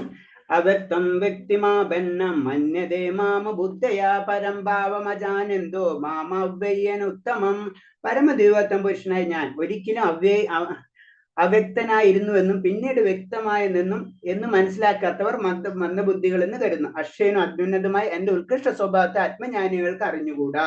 അപ്പൊ ഭഗവാൻ എന്ന് പറയുമ്പോ കാരണം എന്ന് വെച്ച് കഴിഞ്ഞാൽ ഭഗവാന്റെ ആ വ്യക്തിത്വം എന്ന് പറഞ്ഞ രണ്ടുമാണ്. ഭഗവാൻ പറയും ബ്രഹ്മജ്യോതി ആണെന്ന് വെച്ച് ബ്രഹ്മജ്യോതിയാണ്, ഭഗവാനാണെന്ന് വെച്ച് ഭഗവാനാണ്. കാരണം എന്ന് വെച്ച് കഴിഞ്ഞാല് ഇത് നമ്മൾ കാണുന്ന കാഴ്ചപ്പാടുക്കനുസരിച്ചാണ് വ്യക്തിത്വം പറയുന്നത്. പക്ഷെ ഭഗവാന് രൂപമുണ്ട്, പക്ഷെ നമുക്കത് കാണാൻ കഴിയില്ല എന്ന് മാത്രമേ ഉള്ളൂ. നമുക്കിപ്പോ ചുറ്റുപാട് നമ്മുടെ ചുറ്റുപാട് കുറെ എന്ന് പറഞ്ഞാൽ ബാക്ടീരിയ ഉണ്ട്, നമുക്കത് കാണാൻ കഴിയും. ബാക്ടീരിയ ഇല്ല എന്ന് നമുക്ക് പറയാൻ പറ്റുമോ? അത് ഇപ്പൊ രണ്ടും ശരിയല്ല. നമ്മളിപ്പോ കാണുന്നില്ല, ഓക്കെ, അപ്പൊ പറഞ്ഞു ഞാൻ കാണുന്നത് വിശ്വസിക്കുള്ളൂ, ബാക്ടീരിയ ഇല്ല, ഞാൻ കണ്ടിട്ടില്ല, ഞാൻ വിശ്വസിക്കില്ല. പക്ഷെ നമുക്കറിയാം അവിടെ ബാക്ടീരിയ ഉണ്ട് എന്ന് പറഞ്ഞ പോലെ അതിന് പറഞ്ഞത് അക്ഷയും അത്യുന്നത എന്റെ ഉത്കൃഷ്ട സ്വഭാവത്തെ ആത്മജ്ഞാനികൾക്ക് അറിഞ്ഞുകൂടാ. അപ്പൊ നമ്മളെ പോലെയുള്ള ചുറ്റുപാട് ബാക്ടീരിയ ഉണ്ടെന്ന് നമ്മൾ വിശ്വസിക്കില്ല. അത് ജ്ഞാനികൾക്ക് മാത്രമേ അറിയുള്ളൂ. കാരണം എന്ന് വെച്ചാൽ സയന്റിസ്റ്റിന് അറിയുള്ളൂ ഇവിടെ ബാക്ടീരിയ ഉണ്ട് എന്ന് പറഞ്ഞ പോലെ. അപ്പൊ ആ സയന്റിസ്റ്റ് എന്ന് പറയുമ്പോൾ നമ്മുടെ രീതിയിൽ സയന്റിസ്റ്റ് എന്ന് പറയുമ്പോൾ ആചാര്യന്മാര്, അത്രേ ഉള്ളൂ അതിന്റെ കാര്യം. വേദാന്ത സാഹിത്യ പഠനം കൊണ്ട് മാത്രം ഭഗവാൻ അറിയില്ലെന്ന് ബ്രഹ്മസംഹിത പറയുന്നു. ബ്രഹ്മസംഹിത എന്ന് പറയുന്നത് ബ്രഹ്മാവ് ഭഗവാനെ പ്രണാമങ്ങൾ അതിലും പ്രാർത്ഥിച്ച ഗ്രന്ഥമാണ്. അപ്പൊ അതിന് അതുപോലെ തന്നെ ഭാഗവതം പോലെ തന്നെ ഇമ്പോർട്ടന്റ് ആയിട്ടുള്ള ഒരു ഗ്രന്ഥം. അപ്പൊ അതിന് പറയണമെന്ന് വെച്ച് കഴിഞ്ഞാൽ വേദ സാഹിത്യം, അതായത് വെറുതെ സാഹിത്യം, അതായത് വേദപഠനം കൊണ്ട് കാര്യമില്ല. എന്താ പറയുന്നത്? ഭഗവാന്റെ അനുഗ്രഹം വേണം, എന്നാലേ നമുക്കത് ലഭിക്കുള്ളൂ. അപ്പൊ നമുക്ക് കിട്ടുന്ന എല്ലാ ഒരു കാര്യങ്ങളും ഭഗവാന്റെ അനുഗ്രഹം കിട്ടണമെങ്കിൽ എന്താണ് നമ്മൾ ചെയ്യേണ്ടത്? നമ്മള് ഭക്തി നമ്മൾ ഡെവലപ്പ് ചെയ്ത് കൊണ്ടുവരാം, എന്നാലേ ഭഗവാന്റെ നമുക്ക് അനുഗ്രഹം കൊണ്ട്. അല്ലാണ്ട് നമുക്ക് ജ്ഞാനം കൊണ്ട് മാത്രം നമുക്ക് ആ ചടങ്ങുകൾ കൊണ്ടും നമുക്ക് കിട്ടൂല. ചടങ്ങുകൾ നമ്മൾ ഡെയിലി ചെയ്തു പോകുന്നല്ലാണ്ട് ഭഗവാന്റെ അനുഗ്രഹം കൂടി നമുക്ക് കിട്ടണം. പക്ഷെ നമ്മൾ ചടങ്ങ് അതും വെച്ച് നമ്മൾ ചടങ്ങുകൾ ചെയ്യാതിരിക്കുന്നല്ല, അതിന്റെ ഒരു മെത്തേഡാണ്. അത് ചെയ്ത് ചെയ്ത് ചെയ്ത് ചെയ്ത് ചെയ്ത് പതുക്കെ പതുക്കെ നമ്മൾ ഉയരും. അതുകൊണ്ട് അത് ചെയ്തുകൊണ്ടല്ല കിട്ടുന്നത്, അത് ചെയ്ത് നമ്മൾ ഉയരും, അല്ലെങ്കിൽ ഉയരണം. വ്യക്തിഗതമായ ഭഗവത് സ്വരൂപം ആർക്കും ഗ്രഹ്യമല്ല. പരമശക്തി അവ്യക്തിഗതമാണ് കരുതുന്ന അബുദ്ധികൾ എന്ന് പറയുന്നത്. അതായത് പരമശക്തി ഭഗവാന്റെ ഒരു വ്യക്തിഗത രൂപമുണ്ട്, അത് നമ്മൾ ഊട്ടിയുറപ്പിക്കാനാണ് അത് പറഞ്ഞത്. ഭഗവാന്റെ ഒരു രൂപമുണ്ട്, ഭഗവാന്റെ രൂപം എല്ലായിടത്തും ഒരു ശക്തിയുണ്ട്, എല്ലാവരും അവിടെ ഒരു ശക്തിയുണ്ട്, അതിൽ പ്രപഞ്ചം മുഴുവൻ ശക്തിയാണ്. ഇത് അങ്ങനെ വിശ്വസിക്കുന്നത് അതും ശരിയാണ്, അത് ഭഗവാന്റെ ശക്തിയാണ്.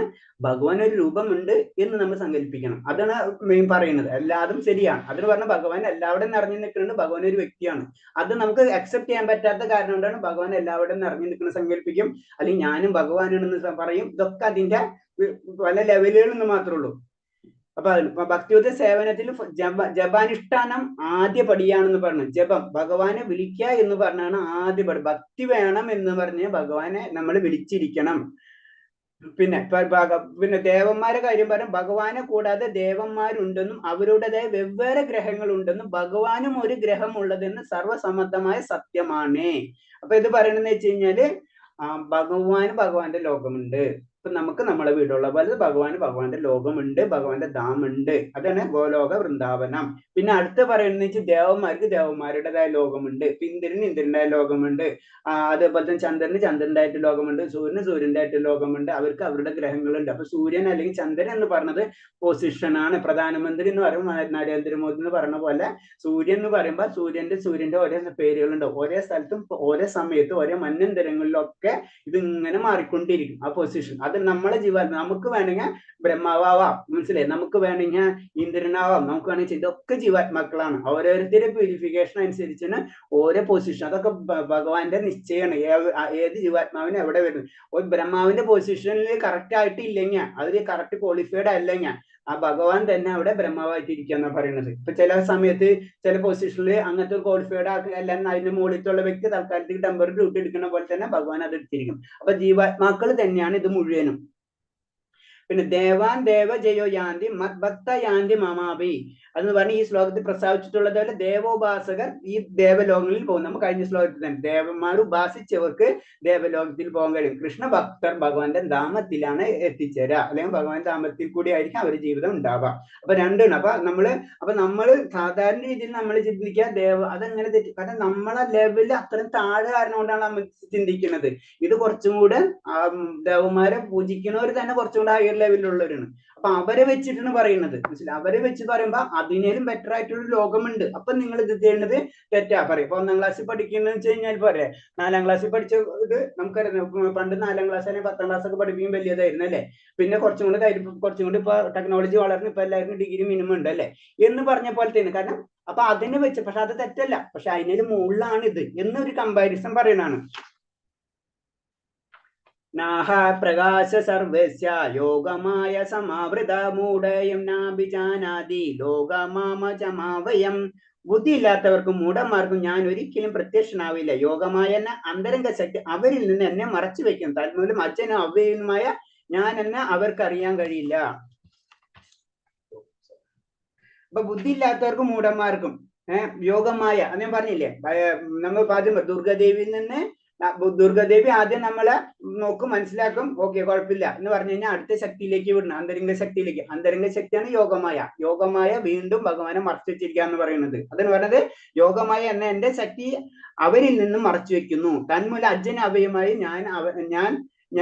ഞാൻ എന്ന അവർ അറിയുന്നില്ല. അപ്പൊ സാധാരണക്കാർക്ക് ഭഗവാനെ അറിയാൻ കഴിയില്ല. യോഗമായ എന്നുള്ള ശക്തി ഭഗവാനെ മറച്ചു വെച്ചിരിക്കുക എന്ന് പറയുന്നത്. അപ്പൊ അതേപോലെ തന്നെ അത് കാരണം ഇത് പറഞ്ഞത് വെച്ച് കഴിഞ്ഞാൽ ഇപ്പൊ മഹാഭാരത യുദ്ധത്തിന്റെ സമയത്ത് ഭഗവാൻ ഉണ്ട് എല്ലാ സമയത്ത്. പക്ഷെ ദുര്യോധനൻ കാണുന്നത് പോലെയല്ല അർജുനൻ കാണുന്നത്. അതിന് പറഞ്ഞത് കാണുമ്പോ ഭൗതിക രൂപമാണ് ദുര്യോധനൻ കാണുന്നത്. പക്ഷെ ഭഗവാനെ അർജുനൻ കാണുന്നതോ ഭഗവാന്റെ ദിവ്യമായിട്ട് ശ്യാമസുന്ദര രൂപം. അത് ശരിക്കും ആ ശക്തി അവർക്ക് അറിയാൻ പറ്റും. അതിന് ആ സമയത്ത് ഭീഷ്മര് പറയുന്നുണ്ട്, അതായത് അതിലൊരു കുരുസദസ്സിൽ ശിശുപാലൻ കൃഷ്ണനെ സഭാധ്യക്ഷനായി സ്വീകരിക്കുന്ന എതിർപ്പ് കാട്ടിയപ്പോൾ ഭീഷ്മർ തുറന്നു പറഞ്ഞു, കൃഷ്ണൻ പരമപുരുഷനായിരുന്നു, ഭഗവാനാണ്, അദ്ദേഹം തന്നെ വേണമെന്ന് സഭ അധ്യക്ഷനാണെന്ന് പറയുന്നുണ്ട്. കാരണം എന്ന് വെച്ചാൽ ശിശുപാലൻ പറയണത് ഇത് സാധാരണ വ്യക്തിയായിട്ടാണ് കാണുന്നത്. അപ്പൊ ഒരു പശുക്കളെ നോക്കി കിടക്കുന്ന ആളെങ്ങനെ ആ രീതിയിലാണ് ചിന്തിക്കുന്നത് അല്ലെ. പക്ഷെ എന്താണ് ഭീഷ്മര് പറഞ്ഞിട്ടുണ്ട് ഭഗവാൻ തന്നെയാണ്. അതിന് പറഞ്ഞ രണ്ടുപേര് കാഴ്ചപ്പാടുകൾ തമ്മിലുള്ള ആ ഒരു വ്യത്യാസം. ആ ഭക്തർക്ക് മാത്രമേ ഭഗവാനെ മനസ്സിലാക്കാൻ കഴിയുള്ളൂ, മറ്റുള്ളവർക്ക് മനസ്സിലാക്കാൻ കഴിയില്ല. അത് യോഗമായ എന്നുള്ള ശക്തി മറ്റുള്ളവരെ ഭഗവാൻ എന്ന് മറച്ചു വെച്ചിരിക്കുന്ന പറയണത്. ഇതില് ഈശാവാസ ഉപനിഷത്തിൽ ഒരു ശ്ലോകം തന്നെ കോട്ട് ചെയ്യുന്നുണ്ട്. അതിൽ പറയുന്നത് വെച്ച് കഴിഞ്ഞാൽ ഹിരൺമയ്യേന പാത്രേണ സത്യസഹായഭിഹിതം മുഖം തസ്വം ഭൂഷണ അപ്രാവണ്യ സത്യധർമ്മയെ ദിഷ്ടയെ. ഹേ ഭഗവാൻ, അങ്ങാണ് പ്രപഞ്ചത്തിലെ പരിപാലനം. അങ്ങയെ ഭക്തിപൂർവ്വം സേവിക്കുന്നതിന്റെ സർവോഷ്ടമായ ധർമ്മം. അതുകൊണ്ട് എന്നെ രക്ഷിക്കണമെന്ന് ഞാൻ അപേക്ഷിക്കുകയാണ്. അവിടുത്തെ അതീന്ദ്ര സ്വരൂപം യോഗമായാൽ മൂടപ്പെട്ടിരിക്കുകയാണ്. അന്തരംഗ ശക്തിയെ മൂടുപടമാണ് ബ്രഹ്മജ്യോതിഷ്. അങ്ങയുടെ സച്ചിദാനന്ദ വിഗ്രഹത്തെ ആനന്ദത്തിന്റെ ജ്ഞാനത്തിന്റെ രൂപം മറച്ചു പിടിക്കുന്ന ഈ തേജസ് മണ്ഡലത്തെ കനിഞ്ഞു നീക്കി തരണമേ. അപ്പൊ എന്താ പറയുന്നത് വെച്ചാൽ ഒരു ഭക്തൻ പ്രാർത്ഥിക്കാണ് ആ രൂപത്തെ. അതായത് ഈശാവാസ്യോപനിഷത്തിലെ 15ാമത്തെ ശ്ലോകം വളരെ ഇമ്പോർട്ടന്റ് ആയിട്ട് ശ്ലോകം തന്നെയാണ്. അതിൽ പറയുന്നത് വെച്ച് കഴിഞ്ഞാൽ ഭഗവാനെ കാരണം സച്ചിദാനന്ദ വിഗ്രഹം, ആനന്ദത്തിന്റെ ജ്ഞാനത്തിന്റെ ശാശ്വത രൂപം. സച്ചിദാനന്ദ പറഞ്ഞു കഴിഞ്ഞാൽ ആനന്ദവും ജ്ഞാനം അതിന്റെ ശാശ്വതം. അതാരാണ് ഭഗവാൻ.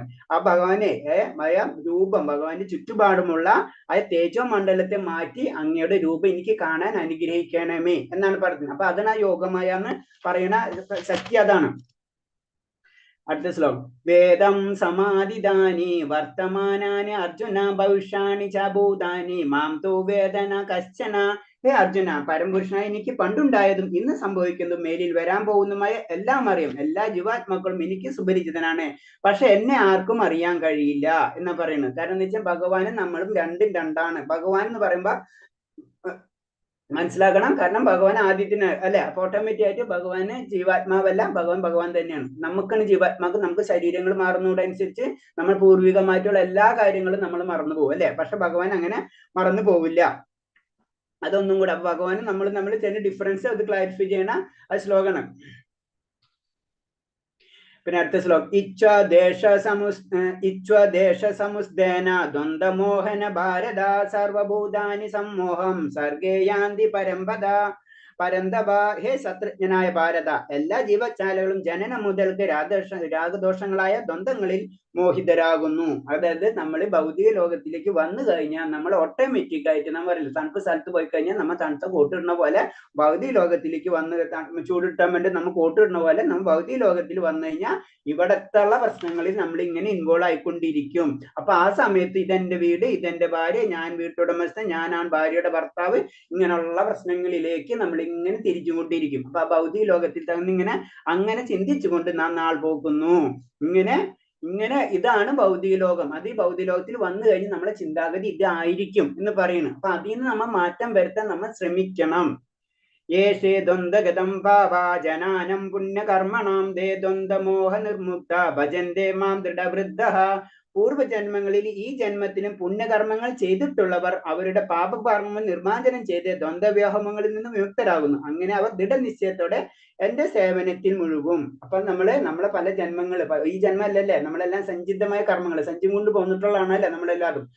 കുറെ ഭാണ്ഡങ്ങളായിട്ടാണ് നമ്മൾ ഇങ്ങോട്ട് പോന്നിട്ടുള്ളത്. കിട്ടിയ ഭാണ്ഡങ്ങളിൽ നിന്ന് ഓരോന്നെടുത്ത് നമ്മൾ ഉപയോഗിച്ചുകൊണ്ടിരിക്കുന്നു മാത്രമല്ല. അതാണ് നമ്മളെ ഓരോ സമയത്ത് ഓരോ ദുഃഖവും സുഖമൊക്കെ ഇങ്ങനെ വന്നുകൊണ്ടിരിക്കും. ഇടക്കിട്ട് ഭാണ്ഡം തുറക്കും, ചിലപ്പോൾ കഴിക്കുന്ന സാധനം വേറെ ആയിരിക്കും, അപ്പൊ അതിനനുസരിച്ച് പ്രശ്നം. ചിലപ്പോൾ കഴിക്കുന്ന സാധനം നല്ലതായിരിക്കും, അപ്പൊ നല്ലത് വരും. അപ്പൊ ആ ഭാണ്ഡങ്ങളിൽ നമുക്ക് കൊണ്ടുപോന്നിട്ടുണ്ട് പല കാര്യങ്ങൾ. അപ്പൊ അങ്ങനെ ജന്മം, പുണ്യം, പാപം ഇതൊക്കെ എന്താണെന്ന് മനസ്സിലാക്കി അതൊക്കെ നിർമ്മാർജ്ജനം ചെയ്യാൻ നമ്മൾ ഈ ജന്മം നമ്മൾ ഉപയോഗിക്കണം. അങ്ങനെ ഉപയോഗിച്ച് കഴിഞ്ഞാൽ ആ ഭഗവാന്റെ ആയ ശക്തി നമുക്ക് അതിലേക്ക് നമുക്ക് കണക്ട് ചെയ്യാൻ കഴിയും. അടുത്ത ശ്ലോകം. ജരാമരണ മോഷയ മാമാശ്രിതയദന്തിയേതേ ബ്രഹ്മ തദ്വിദ കൃഷ്ണം അധ്യാത്മം കർമ്മ അഖിലം. വാർദ്ധക്യത്തിൽ നിന്നും മൃത്യുവിൽ നിന്നും മോചനം നേടാൻ പ്രയത്നിക്കുന്ന ബുദ്ധിമാർ ഭക്തിഭരിതമായ സേവനത്തിൽ എന്നെ ആശ്രയിക്കുന്നു. ആധ്യാത്മിക പ്രവർത്തന പൂർണ്ണജ്ഞാനമുള്ള വാസ്തവത്തിൽ ബ്രഹ്മം തന്നെ എന്ന് പറഞ്ഞു. അപ്പൊ എന്താണ്? വാർദ്ധക്യത്തിൽ നിന്നും മൃത്യുവിൽ നിന്നും നമുക്കുള്ള പേടി എന്താ പറയുന്നത്? സാധാരണ രീതിയിൽ നമുക്ക് ജനന മരണ വാർദ്ധക്യ മരണം അല്ലെ, ജനന ജര, അതായത് ഏജഡ് ആവും, നമ്മൾ ജനിക്കും, പിന്നെ മരിക്കും, അതിന്റെ ഇടയ്ക്ക് നമുക്ക് എന്താ പറയാ വളർച്ച ഉണ്ടാവും അല്ലെ, അങ്ങനെയാണ് വരുന്നത്. അപ്പൊ അതിൽ ഏറ്റവും ഡേഞ്ചറസ് ആയിട്ടുള്ള പറഞ്ഞത് എന്താണ്? വാർദ്ധക്യവും മൃത്യും. അതാണ് നമുക്കുള്ള ഏറ്റവും പേടി അല്ലെ സാധാരണ ജീവിതത്തിൽ. ഇതാണ് സാധാരണ ജീവിതത്തിൽ പേടി. ഇതിൽ നിന്ന് രക്ഷ നടാ എന്ന് പറഞ്ഞത് എന്താണ്? അത് ഭക്തിക്ക് മാത്രം നമുക്ക് ചെയ്യാൻ പറ്റുള്ളൂ. നമ്മൾ ഏജ്ഡ് ആവുന്നതും നര വരുന്നതും വൃത്തിയിൽ നിന്ന് നമുക്ക് രക്ഷ നേടണമെങ്കിൽ ഭക്തിയുടെ സേവനത്തിൽ മാത്രമേ അത് കഴിയും. അപ്പൊ അത് സത്യമാണെന്ന് മനസ്സിലാക്കി, അത് ഭക്തിയുടെ സേവനമാണ് അല്ലെങ്കിൽ ആത്മീയ ലോകമാണ് പരമസത്യം എന്ന് മനസ്സിലാക്കി, അങ്ങനെ മനസ്സിലാക്കിയാൽ തന്നെ ആ വ്യക്തി ബ്രഹ്മത്തിൽ തന്നെ ആ വ്യക്തി ബ്രഹ്മമായി മാറി എന്നാ പറഞ്ഞു. അതെന്ന് കഴിഞ്ഞാൽ ഭഗവാനായിട്ട് കണക്ട് ആയി കഴിഞ്ഞു, അതാണ് പറഞ്ഞത്. അപ്പൊ ഈ ജനനമോ മരണമോ വാർദ്ധക്യമോ രോഗമോ ഭൗതിക ശരീരമല്ലാത്ത ആത്മീയ ശരീരത്തെ ബാധിക്കില്ല. കാരണം നമ്മൾ ശരീരമല്ല, ഞാൻ ആത്മാവാണ്, അപ്പൊ എന്നെ ബാധിക്കില്ല ഇതൊന്നും. ഇതൊക്കെ ശരീരത്തിനാണ് ബാധിക്കുന്നത്. ഇപ്പൊ പോലെ തണുപ്പ് സ്ഥലത്ത് നമ്മൾ കോട്ടിട്ട് പോയി കഴിഞ്ഞാൽ അവിടുത്തെ തണുപ്പ് ആ ശരീരത്തെയാണ് ബാധിക്കുന്നത്, എന്നെ ബാധിക്കില്ല. ആ സത്യം നമ്മൾ എപ്പോഴും മനസ്സിലാക്കണം. അപ്പൊ നമ്മൾ എന്നെ തണുപ്പ് സ്ഥലത്ത് നിന്ന് ഇങ്ങോട്ട് പോരാ, ചുരുക്കി പറഞ്ഞു കഴിഞ്ഞാൽ. അടുത്ത ശ്ലോകം. സാധി ഭൂതാദി ദൈവമ്മ സാധി യജ്ഞം ചയേവിദു പ്രായേണ കാലേ ബിചാമാം തേ വിദുർയുക്ത ചേതസ. എന്നെ അറിയുകയും എപ്പോഴെന്നെ കുറിച്ചുള്ള ബോധം പുലർത്തുന്നതും ചെയ്യുന്നവർ ഭൗതിക പ്രപഞ്ചങ്ങളുടെയും ദേവന്മാരുടെയും സർവ്വയജ്ഞങ്ങളുടെയും നിയന്താവായ ഭഗവാൻ ഞാനെന്നറിയുവാൻ മരണസമയത്ത് എന്നെ പ്രാപിക്കും. അപ്പൊ എന്താ പറയുന്നത്? എന്നെ അറിയുകയും എപ്പോഴും എന്നെ കുറിച്ചുള്ള ബോധം പുലർത്തുന്നതും ചെയ്യുമ്പോൾ ഭൗതിക പ്രപഞ്ചങ്ങളുടെയും ദേവന്മാരുടെയും സർവ്വയജ്ഞങ്ങളെ നിയന്താവായ ഭഗവാൻ എന്ന് ഞാനെന്നറിയുമ്പോൾ മരണസമയത്ത് പോലെ എന്നെ സ്മരിക്കും. അപ്പൊ മരണസമയത്ത് ഭഗവാനെ സ്മരിക്കണമെങ്കിൽ നമുക്ക് എന്താ ഉണ്ടായിരിക്കണം? ഭഗവാനാണ് അൾട്ടിമേറ്റ്, സർവകാരണ അനന്തകോടി ബ്രഹ്മാണ്ട നായക എന്നുള്ള മൈൻഡ് സെറ്റ് നമ്മൾ ഡെവലപ്പ് ചെയ്ത് കൊണ്ടുവന്നാലേ മാത്രമേ നമുക്ക് മരണസമയത്ത് ഭഗവാനെ അന്ധകാലേച്ച മാമേവ സ്മരണമുക്തകൾ ആ ലെവലിലേക്ക് നമുക്ക് ഉയരാൻ കഴിയുള്ളൂ. അതാണ് നമ്മൾ ചെയ്യേണ്ടത്. കൃഷ്ണബോധത്തിൽ അതീന്ദ്ര സമ്പർക്കം ഉണ്ടാകും. ഭഗവാൻ ഏത് ഭൗതിക പ്രപഞ്ചത്തിനും ദേവന്മാരെ നിയന്ത്രിക്കുന്നത് അയാൾക്കറിയാം. അപ്പൊ കൃഷ്ണബോധം കിട്ടിക്കഴിഞ്ഞാൽ അവർക്ക് അറിയാൻ പറ്റും ഈ ലോകത്ത് മുഴുവൻ നിയന്ത്രിക്കുന്ന ഭഗവാനാണ്, ദേവന്മാരെ നിയന്ത്രിക്കുന്ന ഭഗവാൻ എന്നുള്ള കാര്യം ആ വ്യക്തിക്ക് അറിയാൻ കഴിയും. അങ്ങനെ വരുമ്പോൾ തീർച്ചയായിട്ടും ആ ഭഗവാനിൽ ദൃഢവിശ്വാസം ഉണ്ടാവുകയും കൃഷ്ണനെ വിസ്മരിക്കാൻ കഴിയുകയും ഉണ്ടാവില്ല. അങ്ങനെ ആ വ്യക്തി സ്വാഭാവികമായി ഭഗവത്മായ ഗോലോക വൃന്ദാവനത്തിൽ എത്തിച്ചേരും. അങ്ങനെയാണ് അതെന്ത്? കാരണം ഭഗവാനെ നമ്മ ഭൗതിക ലോകത്തിൽ ആരാധിക്കും, ഓട്ടോമാറ്റിക് ആയിട്ട് നമുക്ക് പ്രൊമോഷൻ കിട്ടുന്ന പോലെ ചുരുക്കി പറഞ്ഞു കഴിഞ്ഞാൽ അവിടേക്ക് വലിയ കാര്യങ്ങളിലേക്ക് നമ്മളേക്ക് അങ്ങോട്ട് കൊണ്ടുപോവാണ് ചുരുക്കി പറഞ്ഞു. അങ്ങനെ നമ്മൾ നേരിട്ട് പിന്നെ കണക്ഷനായി ഭഗവാനായിട്ടുള്ള. അവിടെ ചിലപ്പോൾ ഒരു പുൽപ്പീടലായിരിക്കും, അല്ലെങ്കിൽ ഭഗവാന്റെ സ്വരൂപം ഏതെങ്കിലും ഒരു രൂപത്തിൽ ഭഗവാന്റെ സേന പ്രേമം ഏത് രൂപത്തിലും നമുക്ക് അനുഭവിക്കാൻ കഴിയും. ആ പ്രേമ രസമാണ് ഏറ്റവും ടോപ്പ്. അതിലേക്കാണ് നമ്മൾ യാത്രയാവുന്നത് ചുരുക്കി പറഞ്ഞു കഴിഞ്ഞാൽ. ക്ലേശങ്ങളിൽപ്പെട്ട മനുഷ്യർ ജിജ്ഞാസ ഭൗതിക സൗകര്യങ്ങൾ തേടുന്നതിൽ ബ്രഹ്മജ്ഞാനം, പരമാത്മജ്ഞാനം, ജനന രോഗാദികളിൽ നിന്ന് മോചനം, ഇതാണ് ഭഗവതാരാധനയുടെ ലക്ഷ്യം. അപ്പൊ നമ്മുടെ ലക്ഷ്യം എന്ന് പറയുന്നത് എന്താണ്? ബ്രഹ്മജ്ഞാനം, പരമജ്ഞാനം, രോഗങ്ങൾ, ജനന മരണം, രോഗം അതൊക്കെ നിന്നുള്ള മോചനം. ഇതിന് നമ്മൾ ചെയ്യേണ്ടത് ഭഗവാനെ ആരാധിക്കുക എന്ന മാർഗം മാത്രമേ ഉള്ളൂ. അതിന് നമ്മൾ ചെയ്യേണ്ടത് കൃഷ്ണകഥ ശ്രവണത്തിലും ശ്രുതികളും നമ്മൾ ഭഗവാന്റെ കഥകളും അതേപോലെ തന്നെ ഭഗവാന്റെ ശ്രവണം, ഭഗവാന്റെ കഥകൾ സേവിക്കുക, ഭഗവാനെ സ്തുതിക്കുക. അതിൽ നമ്മൾ ആത്മീയ സന്തോഷം നമുക്ക് ലഭിക്കുന്നുണ്ടെങ്കിൽ നമ്മൾ മനസ്സിലാക്കിക്കോ നമ്മൾ അതിന്റെ പാതയിലേക്ക് സ്റ്റാർട്ട് ചെയ്തിട്ടുണ്ട് നമ്മള്. അപ്പൊ അതിന് നമ്മൾ അത് കേട്ടുകൊണ്ടിരിക്കണം എന്ന് പറഞ്ഞു. ശ്രവണങ്ങൾ, ഭഗവാന്റെ ചരിതങ്ങൾ, ഭഗവാന്റെ ലീലകൾ ഇതൊക്കെ വായിക്കണം, ആത്മീയ സ്ഥലത്ത് പോകണം, ആത്മീയ കാര്യങ്ങൾ കേൾക്കണം, ആചാര്യന്മാരെ കഥകൾ, ആചാര്യന്മാരെയും അതൊക്കെ നമ്മൾ അറിയണം. അങ്ങനെ ചെയ്യുന്നത് കൊണ്ട് തന്റെ ഉദ്ദേശം നിറവേറ്റുമെന്ന് ഭക്തൻ അറിയാം. അപ്പൊ ഇങ്ങനെ ചെയ്തുകൊണ്ടിരിക്കുമ്പോൾ ഭക്തൻ ഓട്ടോമാറ്റിക് ആയിട്ട് അവന്റെ ആവശ്യം അതാണ് അല്ലെ, നമുക്ക് ആവശ്യമുള്ളത് നമുക്ക് കിട്ടും. നമുക്ക് ഇഷ്ടപ്പെടും, വിശന്നിരിക്കുമ്പോൾ നമുക്ക് നല്ല രീതിയിൽ ഭക്ഷണം കഴിക്കാൻ നമുക്ക് ഇഷ്ടപ്പെടും അല്ലെ. എന്ന് പറഞ്ഞ പോലെ ഭഗവാന്റെ കഥകൾ കേൾക്കുമ്പോൾ നമുക്ക് ആനന്ദം കിട്ടുന്നുണ്ടെന്ന് വെച്ച് കഴിഞ്ഞാല് അതിൻ്റെ അകത്ത് എന്റെ ആഗ്രഹം അതാണ്, മനസ്സിലായി. ആ ആഗ്രഹം നമുക്ക് ഭഗവാൻ തരുന്ന പോലെയാണ്. അപ്പൊ അതിന് നമ്മൾ ലീലകൾ കേൾക്കുമ്പോൾ നമുക്ക് സന്തോഷം. അതിന് നമ്മൾ ഭക്തി ഗ്രൂപ്പ് ഉണ്ടാക്കണം. കാരണം എല്ലാവരും, അപ്പൊ അതിൽ 1-2 പേര് ഇത്തിരി കുറവുള്ളതാണെങ്കിലും അതിൽ കൂടെ അങ്ങോട്ട് യോജിച്ച് പോവുകയാണ് ചെയ്യുന്നത്. ഒരു 90% ഭക്തരുടെ ഗ്രൂപ്പ് ഉണ്ടെങ്കിൽ 10% ഇത്തിരി കുറവുള്ളവരെങ്കിലും അവരങ്ങോട്ട് ഇപ്പൊ സങ്കീർത്തനം നമുക്കറിയാം അല്ലെ, എല്ലാവരും ഒരേ ട്യൂണിൽ പാടാനുള്ള കഴിവുള്ളവരല്ല. പക്ഷെ 90% ആൾക്കാർ നല്ല ട്യൂണിൽ വരും, 10% ആൾക്കാർ അതിൽ കൂടെ പാടിക്കഴിഞ്ഞാലും കേൾക്കുന്നവർക്ക് എല്ലാവരും നല്ല രീതിയിൽ തന്നെ പോകും അല്ലെ. അപ്പൊ ഭഗവാനായാലും അങ്ങനെ തന്നെ. ആ സന്തോഷം നമ്മൾ ഓട്ടോമാറ്റിക് ആയിട്ട് 10% ആൾക്കാരെ അനുഭവിക്കും. അതാണ് നമ്മൾ എപ്പോഴും സാധു പറയാറില്ല, സാധു ശാസ്ത്ര ഗുരു സാധു ശാസ്ത്ര, ഇതാണ് നമ്മളെ കൊണ്ടുപോകുന്നത്. അത് എപ്പോഴും നമ്മൾ ചെയ്യണം. ഈ ഉറച്ച വിശ്വാസത്തെയാണ് ദൃഢവൃതം എന്ന് പറയുന്നത്. ഭക്തിയോഗത്തിന്റെ അല്ലെങ്കിൽ അതീന്ദ്ര സേവനത്തിന്റെ ആരംഭമാണ്. അപ്പൊ ആരംഭമാണ് നമ്മൾ ഭഗവാന്റെ കാര്യങ്ങൾ ശ്രദ്ധിക്കുക, അതിൽ നമ്മൾ സന്തോഷം കൊള്ളുക. അപ്പൊ അങ്ങനെ ചെയ്യുമ്പോ അങ്ങനെ നമ്മൾ സന്തോഷം കിട്ടും. ഇത് ഭക്തിയുദ്ധ സേവനത്തിന്റെ ആരംഭമാണ് എന്നാണ് പറയുന്നത്.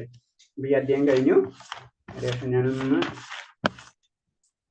പറഞ്ഞു തരാം. 16ാമത്തെ ശ്ലോകം തൊട്ട് തുടങ്ങിയത് നമ്മള് 16ാമത്തെ ശ്ലോകം 4 വിധം എന്താ പറയുന്നത്, സുഹൃതികളെ പറ്റി പറഞ്ഞു. ഒന്ന് ആഗ്രഹിക്കുന്നു, നമുക്ക് ദുഃഖം ഉണ്ടാകുമ്പോൾ ഭഗവാനെ വിളിക്കുന്നവരുണ്ട്. പിന്നെ ആഗ്രഹമുള്ളപ്പോൾ ഭഗവാനെ വിളിക്കും. പിന്നെ എന്താണെന്ന് അറിയാനുള്ള ആഗ്രഹം. ചിലർ അമ്പലത്തിൽ പോകണ അമ്പലം എന്താണെന്ന് കാണാൻ ആഗ്രഹിക്കുന്നവരുണ്ടല്ല. പിന്നെ വേറൊന്നുമില്ല, മനസ്സിലായി. അപ്പൊ അങ്ങനെ എന്തായാലും ഭഗവാൻ എന്താണെന്ന് ആഗ്രഹിക്കുന്നവർ. അപ്പൊ ജിജ്ഞാസു, പിന്നെ ജ്ഞാനി എന്ന് പറയുമ്പോൾ പരമസത്യം അറിയാവർക്ക് അതിലേക്കുള്ള യാത്ര ചെയ്യുന്ന വ്യക്തികൾ, അതാണ് ജ്ഞാനി എന്ന് പറയുന്നത്. പിന്നെ അടുത്ത് പറയുന്നത്, അപ്പൊ ഇതില് ഏറ്റവും ബെറ്റർ അജ്ഞാനിയാണ് അല്ലെ, അദ്ദേഹത്തിന് കുറച്ചും കൂടെ ഡെവലപ്പ് ആയി കഴിഞ്ഞു ഭക്തി. അപ്പൊ അതാണ് ഭഗവാനെ സംബന്ധിച്ച് അപ്പൊ ജ്ഞാനിയുടെ ലെവലിലേക്ക് നമ്മള് പതുക്കെ ഉയരണം എന്നാണ് പറഞ്ഞു വരുന്നത്.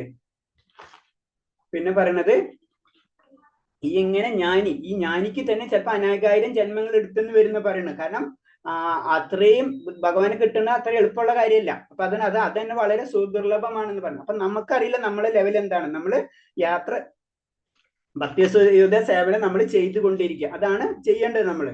പിന്നെ ഭൗതികമായിട്ടുള്ള ആഗ്രഹമുള്ള വ്യക്തികള് അവര് ദേവന്മാരെയാണ് ആരാധിക്കുക. അത് ഭഗവാൻ പറയുന്നുണ്ട്, ഏത് ദേവനെ ആരാധിക്കണം എന്നുള്ള ആഗ്രഹം വളർത്തുന്നത് ഞാൻ തന്നെ. അപ്പൊ നമ്മളെ ആഗ്രഹത്തിനനുസരിച്ച് ഏത് ദേവത സങ്കല്പത്തെയാണ് വേണ്ടത് എന്ന് നമുക്ക് മനസ്സിലാക്കി തരുന്നതും ഭഗവാനാണ്. പിന്നെ അപ്പൊ ആ ദേവനെ നമ്മൾ കറക്റ്റായിട്ട് ആരാധിച്ചു കഴിഞ്ഞു കഴിഞ്ഞാൽ തീർച്ചയായിട്ടും നമുക്ക് ഭൗതികമായിട്ടുള്ള ഏതാണ് ആഗ്രഹം അത് നമുക്ക് ലഭിച്ചിരിക്കും. പിന്നെ പക്ഷെ എന്താണ്, ഈ ദേവന്മാരെ ആരാധിക്കുമ്പോൾ അതിനുള്ള ഔട്ട്പുട്ട്, അതിന്റെ ഫലം വളരെ കുറവാണ്. കാരണം ഭൗതികത എന്ന് പറയുമ്പോൾ തന്നെ നശ്വരാണ്, അത് പെട്ടെന്ന് ക്ഷയിച്ചു പോകണാണ് അല്ലെ. നമ്മൾ എന്തായാലും മരിച്ചു, നമുക്ക് ഈ ജീവിതം, നമ്മുടെ ജീവിതം ദൈർഘ്യത്താണ് ശരിക്കും നമുക്കൊരു 30 വർഷമുള്ളൂ ബേസിക്കായിട്ട്. 20 വർഷത്തോളം നമ്മൾ അങ്ങനെ ജീവിച്ചു, 30 വർഷത്തോളം കുടുംബജീവിതം, പിന്നെ ഏജ്ഡായി, പിന്നെ നമ്മൾ എന്തിനോ അങ്ങനെ പോയിക്കൊണ്ടിരിക്കണം അല്ലെ.